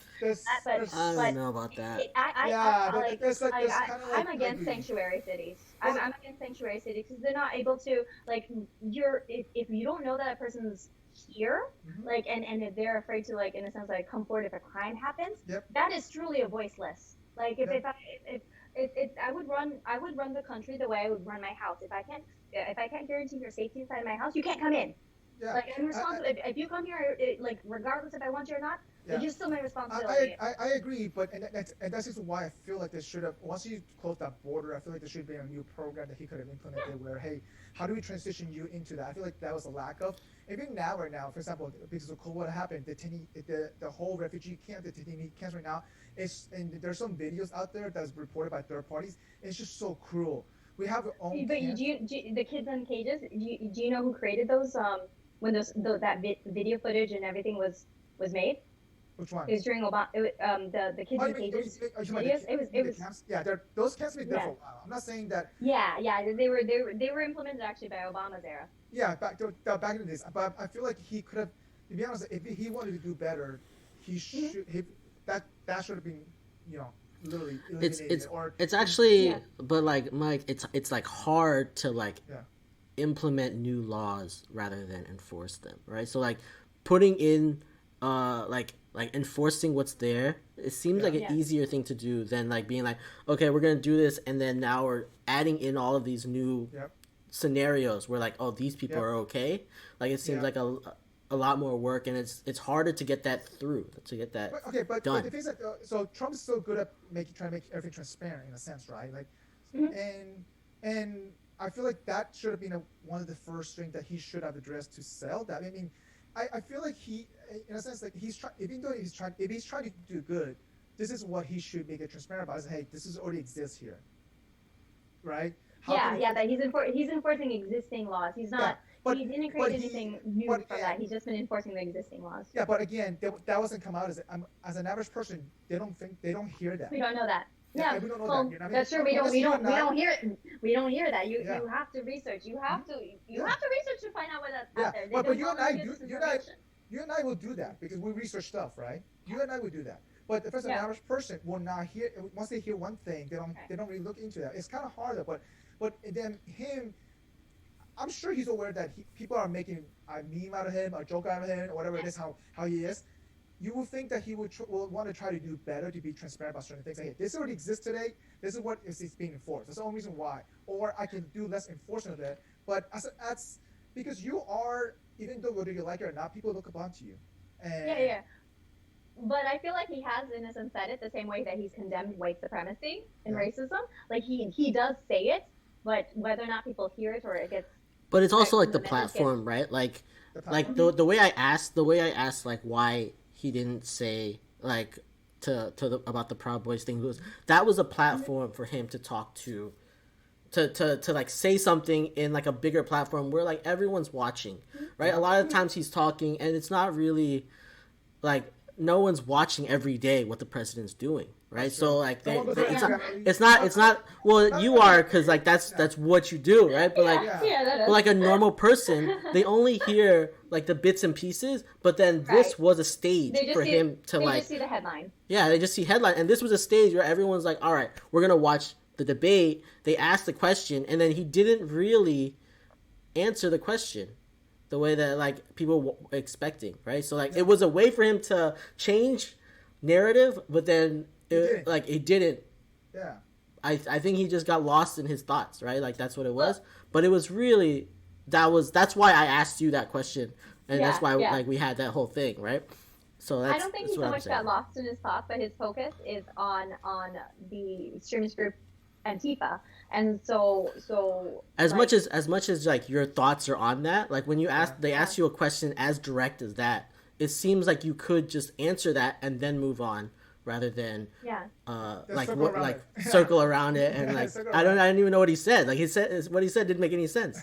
So like it was I guess that was his politician response, you can say, because maybe, but like it doesn't seem like that controversial to answer. Yeah, I guess. All right, so going back to the original question, the reason why I was asking that good and bad question is because I feel like, every politician has his own good and bad. Listen, Obama's definitely not perfect. I feel like I blame Obama for not squeezing the bank harder. Let me tell you, the bank bailouts hurt the shit out of us, and I feel like horrible. We were desperate. Listen, hey, even though we were desperate, you could have done something better. I feel like it's a lot of bullshit crap that, but at the same time, they had to actually be done. And the whole thing, I feel like the whole situation with okay, so you're very familiar with the whole healthcare situation going on right now, right? And because you're not working it, and so do you think that he has done a decent job on that, or do you think? Well, I like the fact that he's taking away the individual mandate part. 100% that part. I'll give you that. And so I'm thrilled about that. And it's still protecting pre-existing conditions, and I think that for me kind of solves the issue for me. Like you're protecting people with pre-existing conditions, and you're removing the individual mandate, which will hurt other people. So So do you think Oh, that? well. Do you think that the individual? Why do you think that individual mandate was such a big deal at the beginning? Like why did Obama did it in the first place? Do you think? Do you know why? I don't. Like, So well, I mean, there has to be a form of, in a sense, like funding. yeah. So I Funding feel it. like so I feel like So, there has to I be understand enough that people. perspective. There has to be enough Because it's people. expensive. Yeah, it's expensive. There has to be enough people enrolled in it, right? So Yeah. I feel like the whole health insurance get involved in general. Like the whole health insurance, healthcare situation get dramatic. I feel like it's too old school. It has to evolve to something. And I think we're in the cuff of that, but it hasn't crossed the bridge yet because I feel like there's no incentive for them to do it because they can squeeze every dime out of everybody. And it's sad. Yeah. And the second piece of it is that most people are scared of the way like. So I know a lot of people love Obamacare. I mean, especially my parents because because they're entrepreneurs, right? So they depend on it. So and it saved a lot of lives in a sense. But also I feel like it's not a perfect system. It's the first system. I feel like it should have. I think like instead of downplaying it, he could have. Let's upgrade this. Let's upgrade this to be a better. Let's open this up to the market. Let's flood it with competition so that way it becomes cheaper, right? Yeah. But he didn't do that. I feel like he just downplayed it. I'm going to cut funds of it, make it more expensive for everybody to afford it, and all the poor people cannot afford it. And like, it just defeats the purpose. Like, if you want to do something better, I feel like that's the best way to go about. But also, I feel like he had to handle the pharmaceutical side thing as well because I feel like that plays a role into that. And pharmaceutical has a huge lobbyists in the government. So I guess. Yeah. Well, he did decrease like the cost of like penicillin and yeah, insulin. he had to pass that. I know he passed executive order for that piece. I think. Yeah. So which is great and I feel like that was a big stepping stone in a sense. But in general, like I mean, ultimately that's still not gonna stop the pharmaceutical lobbies, regardless. So, but anyway, but one thing though, like if he wanted to address the healthcare situation and unify people, I feel like that could have been a good topic to unify. Upgrade the system of Obamacare. It's not perfect, of course. It's shit. It's hurting a lot of people, and a lot of people pay. Yeah. I mean, actually, quality of care I think has gone down, or access to networks and everything has gone down for everyone by having Obamacare. I mean, I know from like it was my parents' perspective on Medicare. Yeah. Their access, their costs have gone up a lot. Yeah, I'm surprised that your parents now they're less off.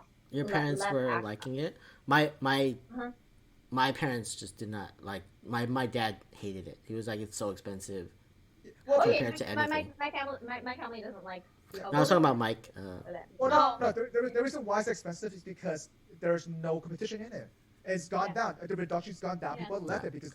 So my parents, listen, they loved it because when they have private insurance, they were paying shitload out of pocket as an entrepreneur. Their own restaurants, right? So therefore they have paid everything through the restaurant. But then and part of it is that once Obamacare came out, it was part of this because the income due to the certain income, it was subsidized in a sense. So they love that part, but but every year that I guess competition left, it went up, the prices went up, less coverage, less network, and that just happens, right? But if you imagine you can flood that with competition, let me tell you, the coverage, the pricing will drive down dramatically, and more people will jump into it. It kicks that cycle in, and we tend to, and we, I don't know why we don't do that. I'm sure there's some kind of power struggle behind that. I'm sure there's money involved in that. There's definitely some politics going on there. But right now, my parents are retired right now, so they're stuck with it, and they're paying a shitload of it. That's exactly what happened with my dad too.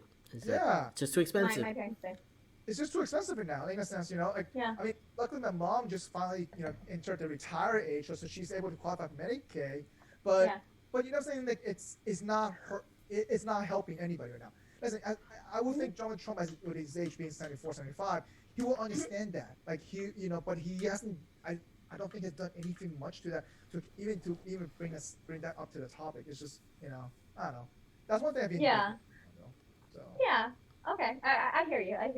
I think like for me, my perspective, even with working in the healthcare field, is that he was he removed the individual mandate portion and he protected people with pre-existing conditions, and then also in terms of like something that he was like labeled as like transphobic about was because he stopped people's ability to change their medical records, because you have, you know, if a person is identifying themselves as male and then they have they're biologically female, they'll get denied, like if they need to have a hysterectomy, for example. But if your records show that you're a male cannot have a hysterectomy, so it would deny. Oh, yeah, that's hard. That's a whole different topic we can talk about. Well, yeah.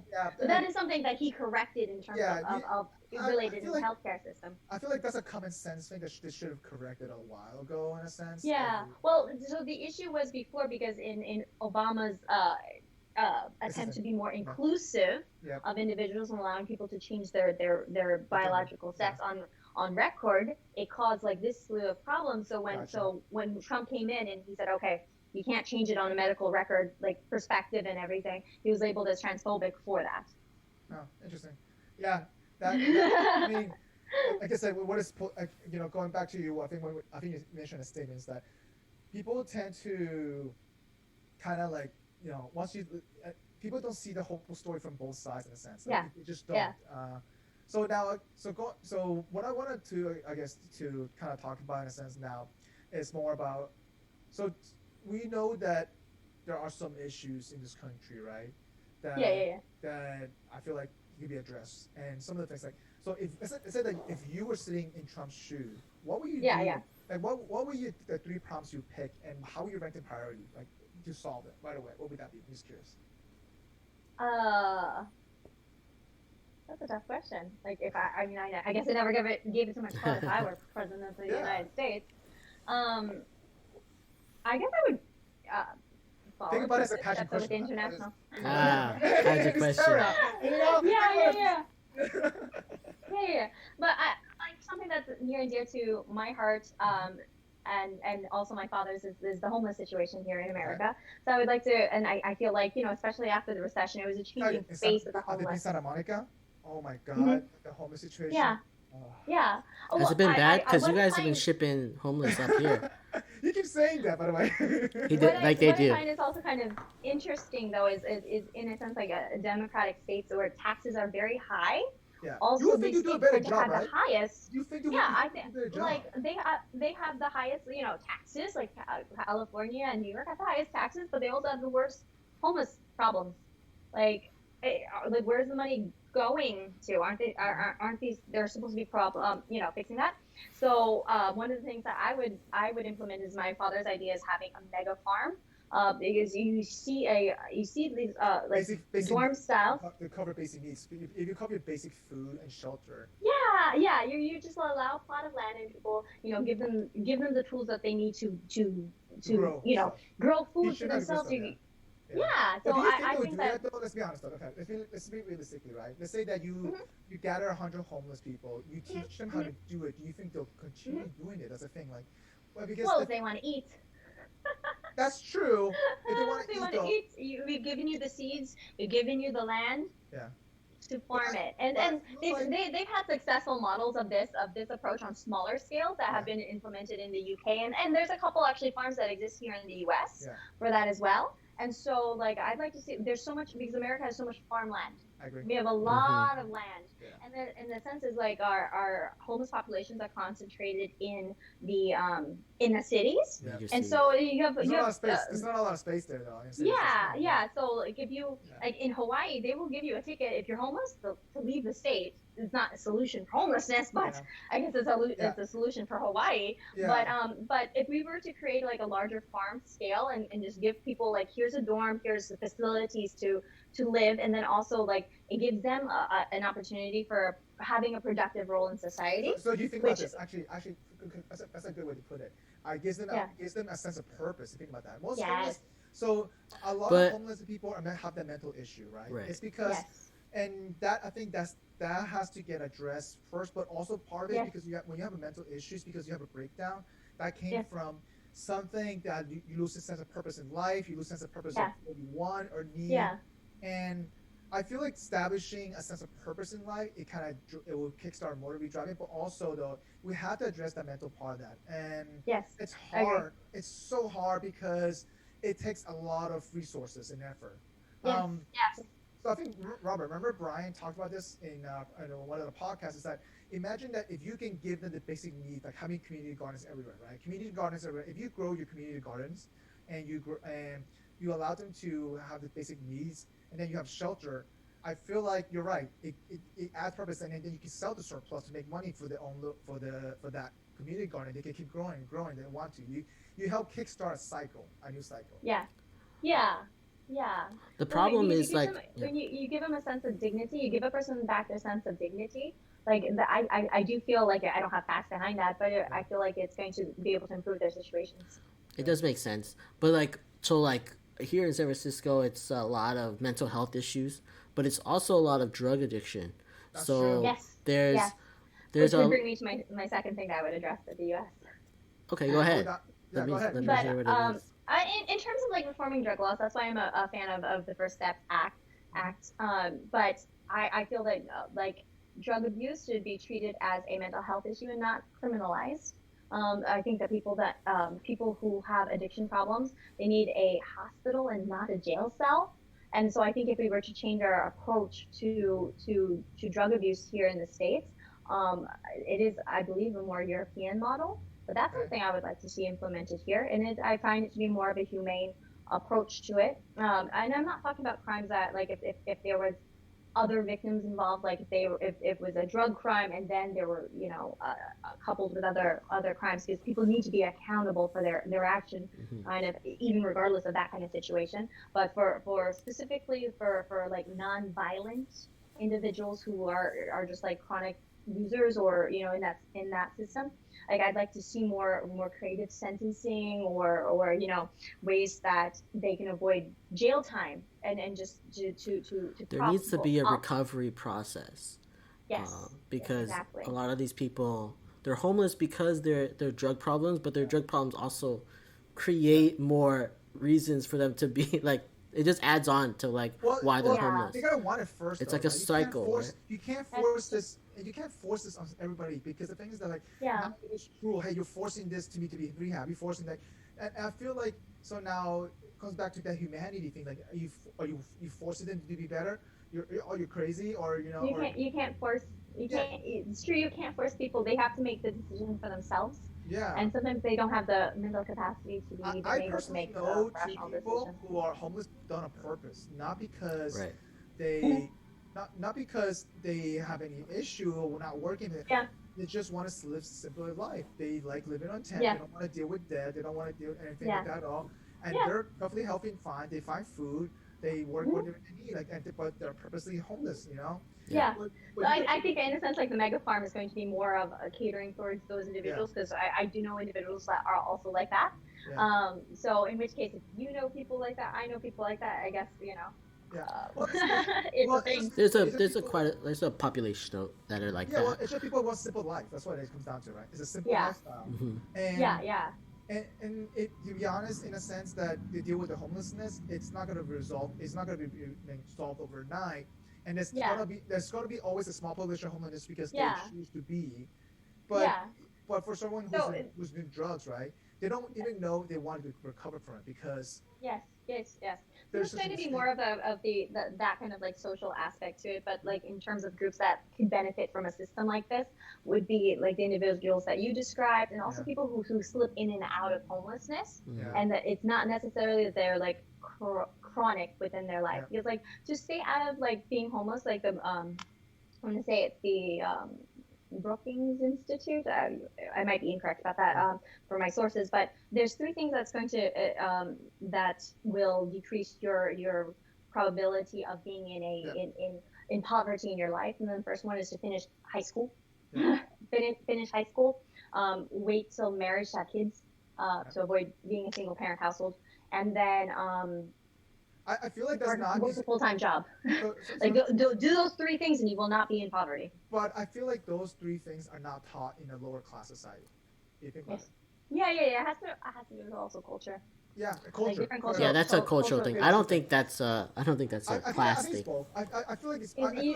You don't really see in a sense like Asians in America like they're actually the highest earners. Like they still evaluate, you know, there's still areas that we need to evaluate in terms of like cultural studies, but there's something there, because you don't see, like I used to volunteer at homeless shelters. I never saw Asians in a homeless shelter, and like, you know, our parents are all immigrants to the country, and we like the families that I know that are immigrants, they're not in cycles of poverty from generation to generation. No, they're not. You're 100% agree. They're willing to work hard, whatever it takes to get out of that. In a sense. Yes. So my parents, my grandparents were farmers in China. Migrated to South America. They're still farmers, but they got out of that cycle. My mom, both my parents are just hard workers, work in restaurants. Stuff. And like you're right, because you're right. It is installed in a lot of cultural mindset. Listen, if my parents can do it without having a high school degrees, let me tell you. There's a way, and it is a good way to mentality. It definitely had to deal with some of your culture. But is it culture in a sense, or is it also part of it is where you grow up at and the lack of education or awareness that's being shown? I guess you know what I mean. Like, oh hey, it depends on the values of that. Yeah, it depends on the values, because I feel at least Asians in America, there's a high emphasis that's placed on education. That's true. Often education is something that breaks that cycle of poverty. Groups I've been involved with, like in the Philippines, like one of the you're required to have shoes to go to school. Yeah. So one organization that I'm involved with is Flops Flips, and we send shoes to the Philippines. Flops for Flips, I like that name. That's actually pretty catchy. That's really catchy. Yeah, Flops for Flips. And so we send sandals and shoes, so that way these impoverished communities, they have access to having shoes, and then therefore they meet the requirement to be able to go to school. Yeah. And it's another organization that I've partnered with is Happy Fish Kids, Happy Farm Kids, and so the children in these communities that never even saw college, like some of them are now like first and second year of college, through the organizations and everything. So it's what's going to break that cycle of poverty is going to be education. That's true. And do you feel like a lot of I guess let's just focus on the United States, right?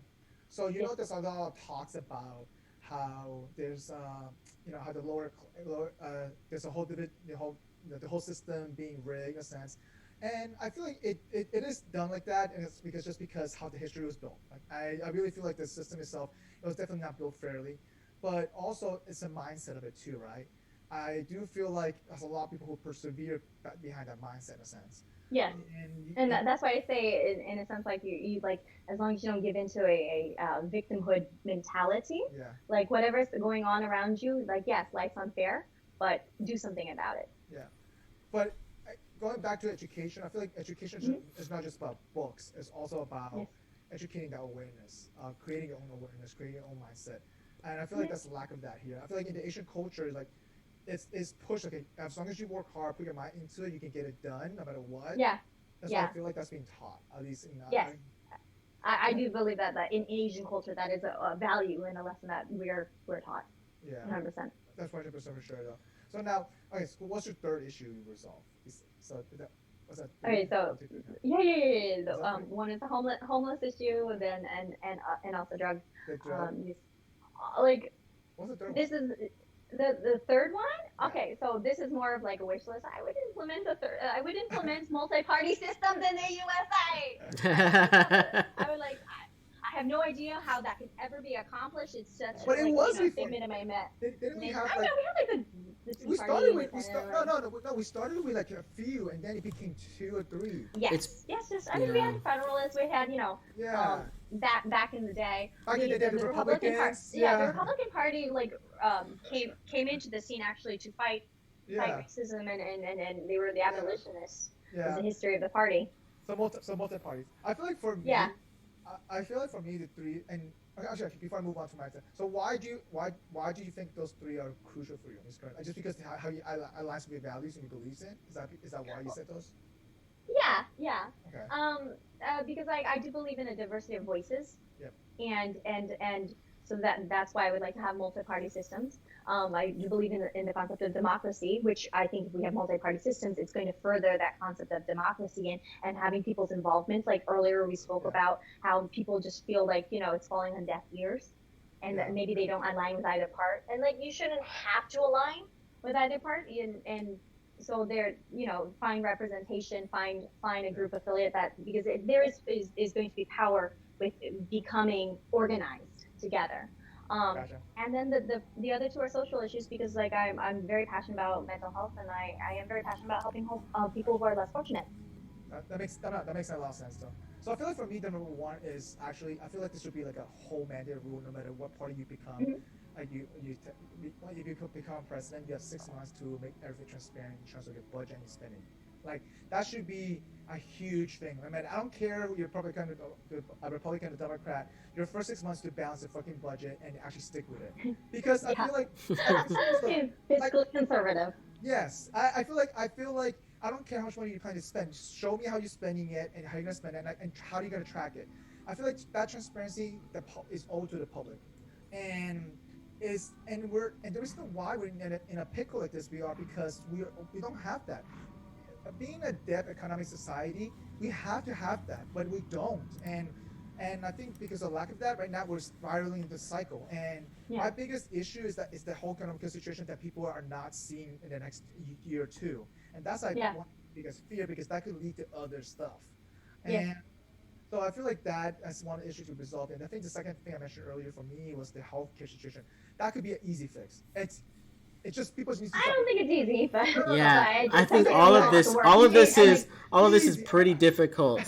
Like fixing the immigration issues, and because people want to come to the U.S. Absolutely, we're all over. No. I mean the healthcare piece. So the healthcare part of it. I mean, like, okay, there are some things that you could implement right away. But the things that the greed is there. The power. The power to greed is there, and that's the reason why. And I feel like healthcare being for profit in a sense kind of hurts that. That's true. But the other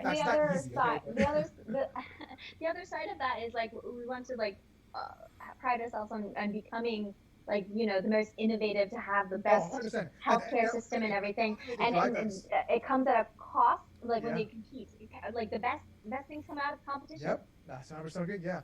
And in order to do that, you have to incentivize the environment for those to do that. But right now, I feel like there's only a handful of pharmaceuticals that controls that. It sucks. And I mean, there's big bucks in pharmaceuticals. Which why is a drug that is so cheap in one part of the world so expensive here? Yes. There's no reason for no reason for that. Yeah. But I mean, that's the healthcare piece. Okay, it's not easy to implement it, but I feel like there's very easy. It could be a lot. It's all easy right away. And the third thing for me, I feel like it's the view on American. I feel like as American perspective, I think the view that I guess if we can help ourselves to fix our own image in a sense, because I think that goes back. It's so important because, like you said, being proud of being American in a sense. Like, listen, I love this country. It gave me opportunities I need in a sense, and I'm definitely proud just to be an American in a sense. But however, I feel like most people aren't in that to a certain degree.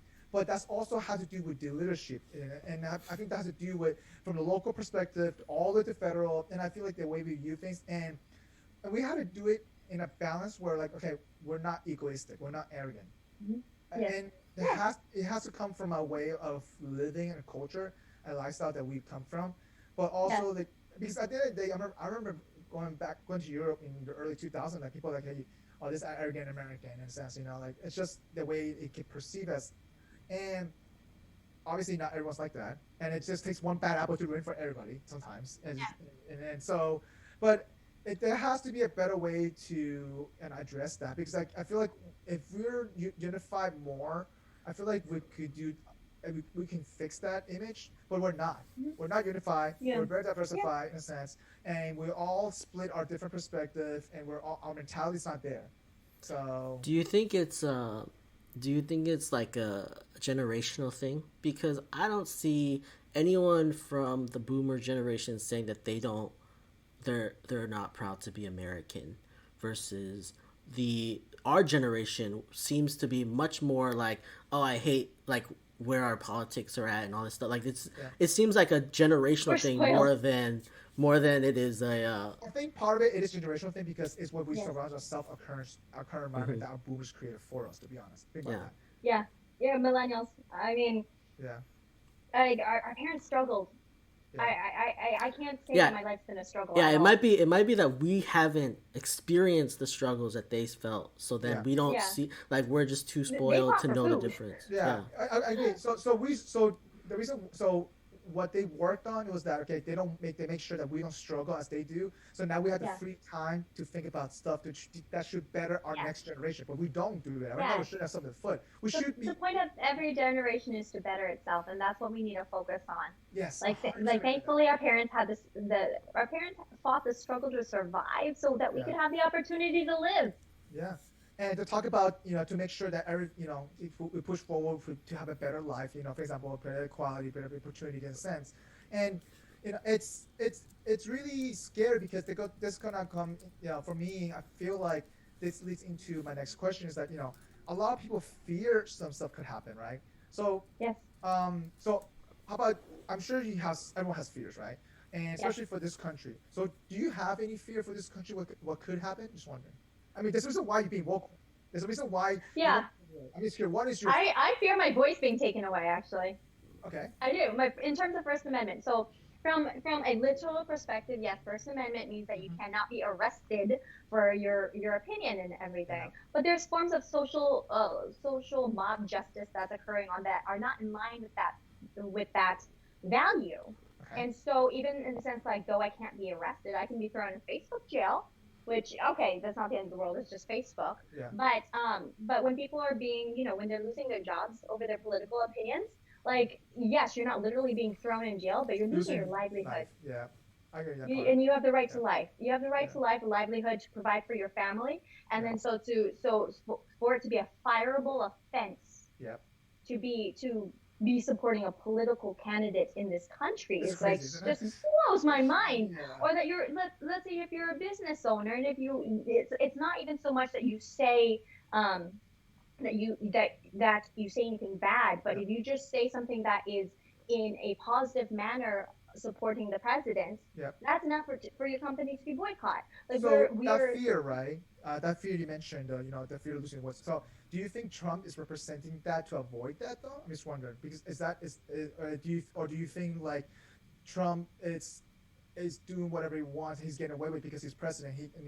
And that's what he's representing. You feel like, I get what you're saying because he's not a PC person. Yeah, correct. He's not a PC. And I love that.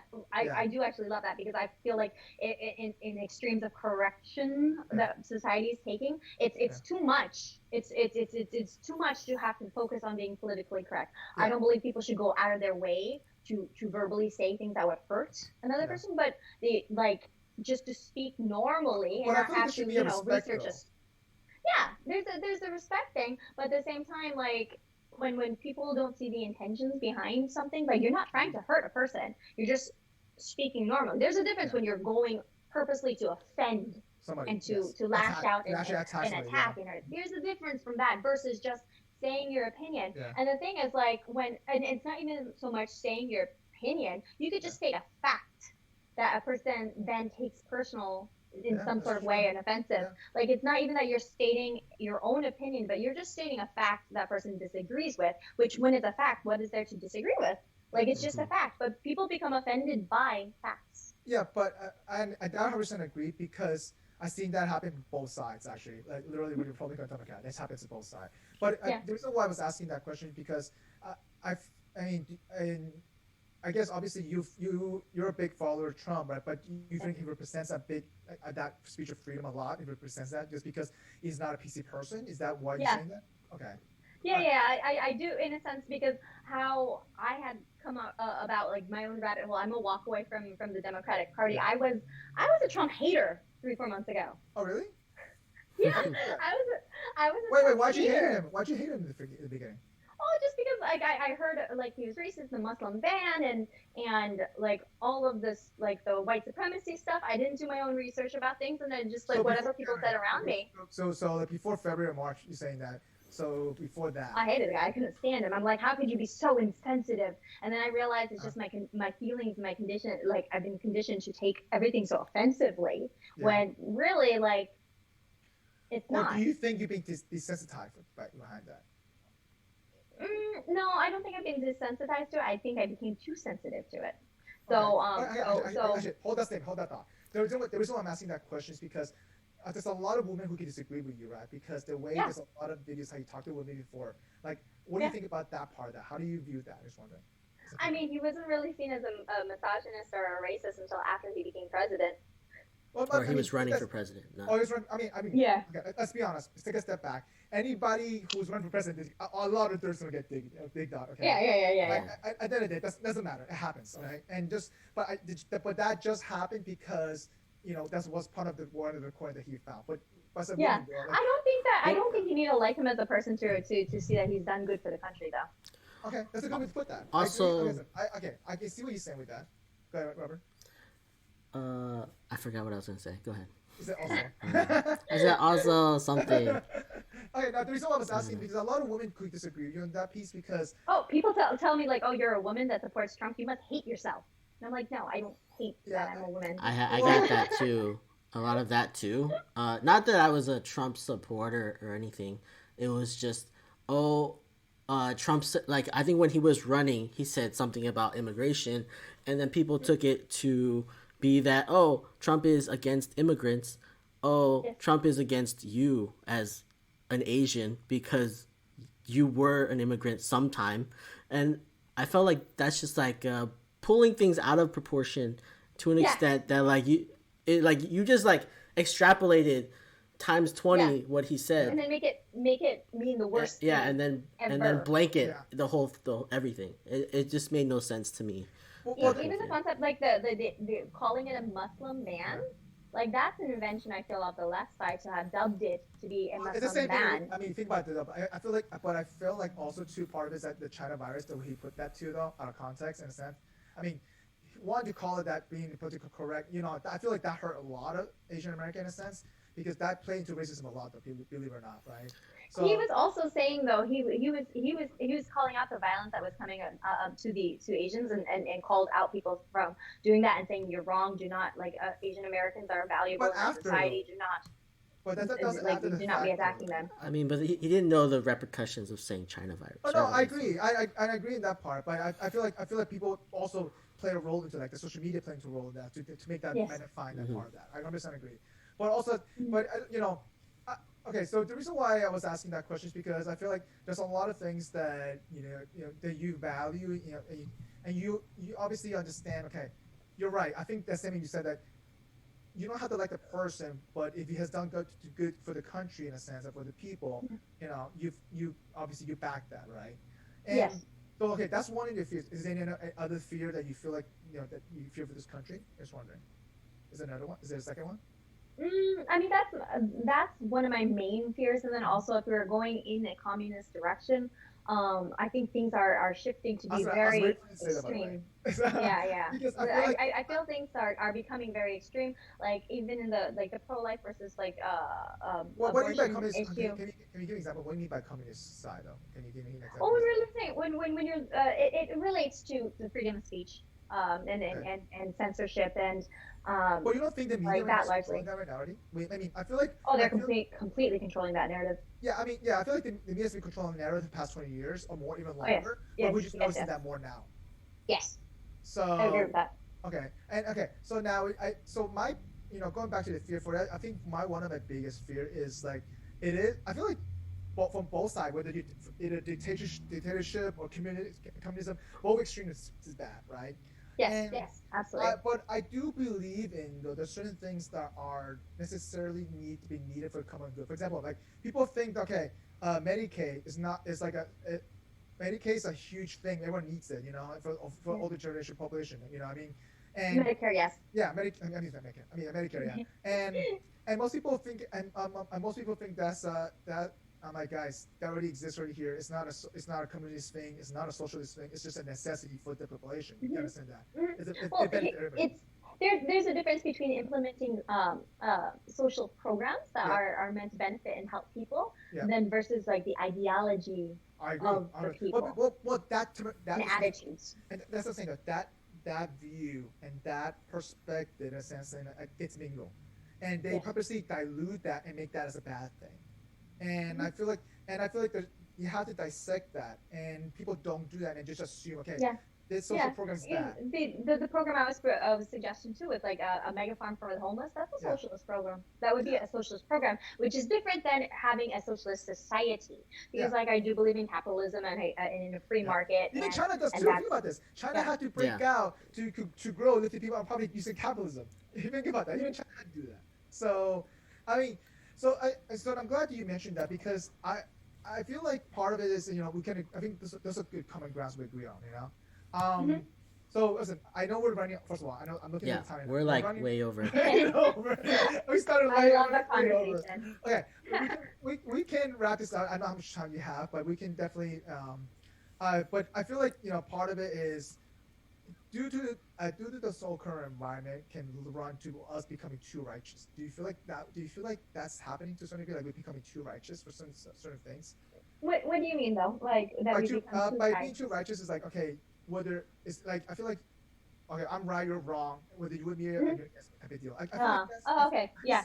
Like, well, so that's why I'll use the example of having a federal mask mandate. I feel once you implement like that as a standard, there are going to be certain individuals, or in a sense like the vigilantes, the social justice warriors, that then they like attack the other side. So it's like before when they were saying, oh, if you're wearing a mask, you're taking PPE away from the healthcare workers, and I was wearing masks. I brought a big supply back from Asia when it came and everything. Yeah. And I'm like, oh, now I'm on the wrong side. I told my parents to ship some stuff for me too.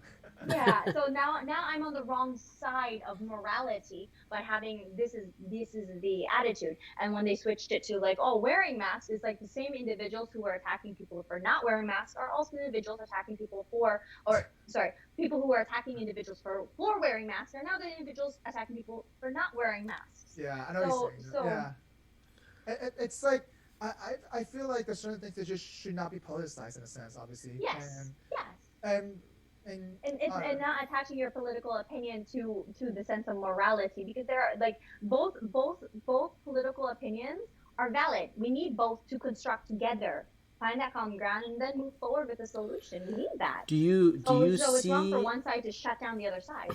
Do you see a use case for social justice warriors though? Like there's some people who is there a use case for a social justice warrior where like people just don't have that voice and need it? Mm-hmm. Well, I think that in a sense, like everybody should be a form of a social justice warrior within their own selves for their social circle. When you're going outside of your circle and telling people who don't know you, who don't have a rapport with you, and they're just basically executing your own form of like justice, you have to, when you're being corrected, the messenger is important because you have to be able to trust the individual has the best intentions for you. So I think it's ineffective for a stranger to go to another stranger and to tell them one way or the other. Like we should correct each other within our own safe circles. And because like when a friend tells me like, hey, you have toilet paper on your shoe, I trust them, you know? Like I would want them to tell me that. But I feel like I have friends that who like, okay, so I have friends where they, okay, you're a Trump supporter. I don't like you anymore. You're not a friend anymore because I allow me the beliefs, right? And but the thing is that though, like, why do you think they react like that? Like, I'm just curious. Like, why do you think that they? Is it because they don't have the time and energy to talk about it, or they just don't want to be seen as? Time and energy. Well, that's part of it. But I feel like they don't want to be seen as as the person who be related to somebody who be, you know, that kind of I guess. That perspective, there's a stereotype there's a stigma that comes about it. I was afraid of wearing my Trump hat like out in public. Like it started off with me wearing it to Publix and people are telling me, you know, you're so brave for doing that. Like be safe, people are gonna hurt you. I'm like, that's crazy. Oh, but people were sending me messages like, be careful, be careful, be careful. Like people are gonna want to hurt you because you're wearing a hat. Like I was constantly warned, and then also like I do get bullied a lot online. Like my mother, who's a anti-Trumpster, she took concern about it. She avoids my Facebook, but she took concern about it because her she's worried about your safety though. Mm-hmm. Yeah, she was worried about my safety. Her friends were messaging her saying like people are really getting out of hand on Tara's Facebook. Like you should tell her not to you know, be so vocal. And then I'm like, what's provocative? She said my Facebook was too provocative. I'm like, what's provocative? Give me an example. She goes, hashtag Ivanka 2024. And I'm like, oh, that's provocative. Gotcha. He's like, some of my, in a sense, like very harmless posts will elicit some of the most visceral hatred ever. It's so funny. Oh my God, it's so funny. I'm like, it's crazy though. Like, you know, okay, listen. I know we're running out of time. Let's end this with a funny segment and our venting session. Okay? Let's do like either or. Like you can do a funny thing. Okay, how about this? One person could do a venting session. One person could do a funny segment. I have a funny segment too. Okay. That's why. I'll do the funny segment. One of you guys could do the funny session. Okay, how about that? Okay. Sure. Go ahead and give us a funny... I really want to show you because this is funny though. This is funny.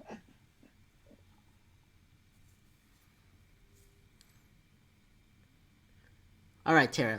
While he's looking for that, right? Why don't you give us either like a vent or something funny that's happened to you? I'm gonna go into a venting session. So I am in DC right now. One of the places I'm eager to check out is called Barkada, which is a Filipino term that means a group of friends. So cancel culture tried to strike them by saying you're culturally appropriating our word. And I'm like, the word literally means friendship. It's like saying, you know, the Hawaiian phrase ohana, like in American culture. Like, first of all, it's an honor that to have a Filipino term to be then used in a mainstream, like, acceptance kind of form. Mm-hmm. And then so to like, people are taking the cancel culture way too far. Is this like owned by like some white person who's like creating this? So it's a group of four friends, and they were searching. They're white, and they were searching for a phrase that's going to like identify as a place of gathering of friends. And so they chose the Filipino word barkada for that. And then also what's clever is bar. Yeah. Bar is in Barkada. So it's clever. It's fantastic. And then so they were basically harassed and like told like, how dare you do this? People, and then so there were some individuals that were trying to get them to cancel their name and how dare you use our word. And then so they came out and said like, oh, we're sorry about it. We'll change the name. And when I caught wind of the story, like, and I started publicizing it also on my social media channels, and then people also start in the Philippines are saying like, how, you know, like it's an honor, how like, and it should be an honor thing. Like, people actually promoting your own culture and word. Like, you know, there's a reason why people love pasta. You know, it's the same thing. I don't find this as like. It's not really a problem. Like, what is wrong with using? It's not a problem. So people in the Philippines are like, really, like Filipino Americans, they have too much time on their hand. They have really no real world problems. Yes. If this is the problem that they have, that a bar of white people are calling it Barkada, because it's actually an honor to have a Filipino word. They could have so many options. Do you think the Filipino word? Do you think the people that are against it are Filipino, or are they white as well? Interesting question. I feel like it's more SJW than it is like Filipinos. Yes. Yes. I mean, like when I've gone to different like Paint the Trump rallies, the BLM protesters, none of them they were all white. Oh, really? I feel like that's how it is, because they have the time and energy to like look up stuff like this and get mad.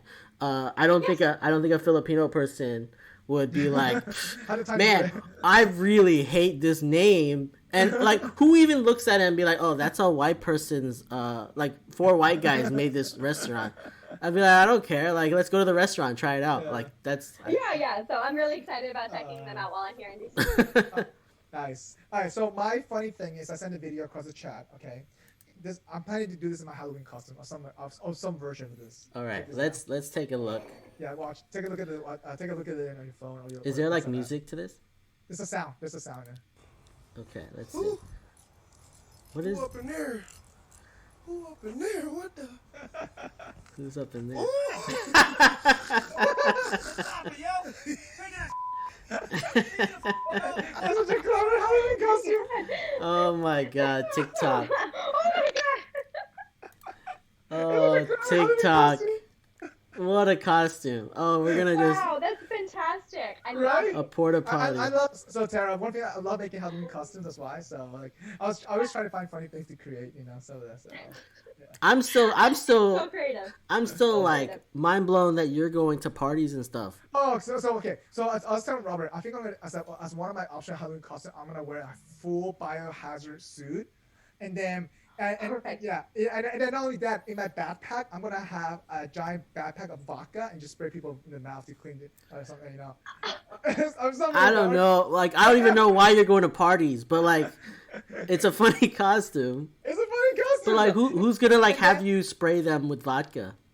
Okay, so back in the UF days. More for you.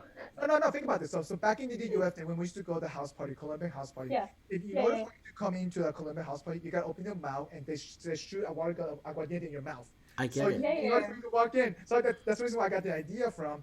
And then not only that, I was thinking because if it's gonna be dark, I'm gonna put neon LED lights around it so it glows like a stick man, like a little stick man, working stick man. I like it. I think it's fantastic. I just think I wouldn't be at a party, so I wouldn't even have these like.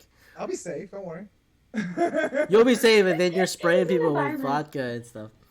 Alright, listen, Tara. Disinfectant. It's better than bleach. So. All right, let me send you guys what my funny thing was. All right, let's see. It's just this funny.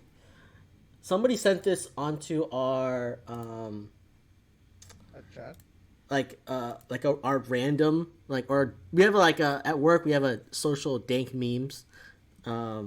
So people sent this as like a dank meme that we have. Hang on, it's loading GIF.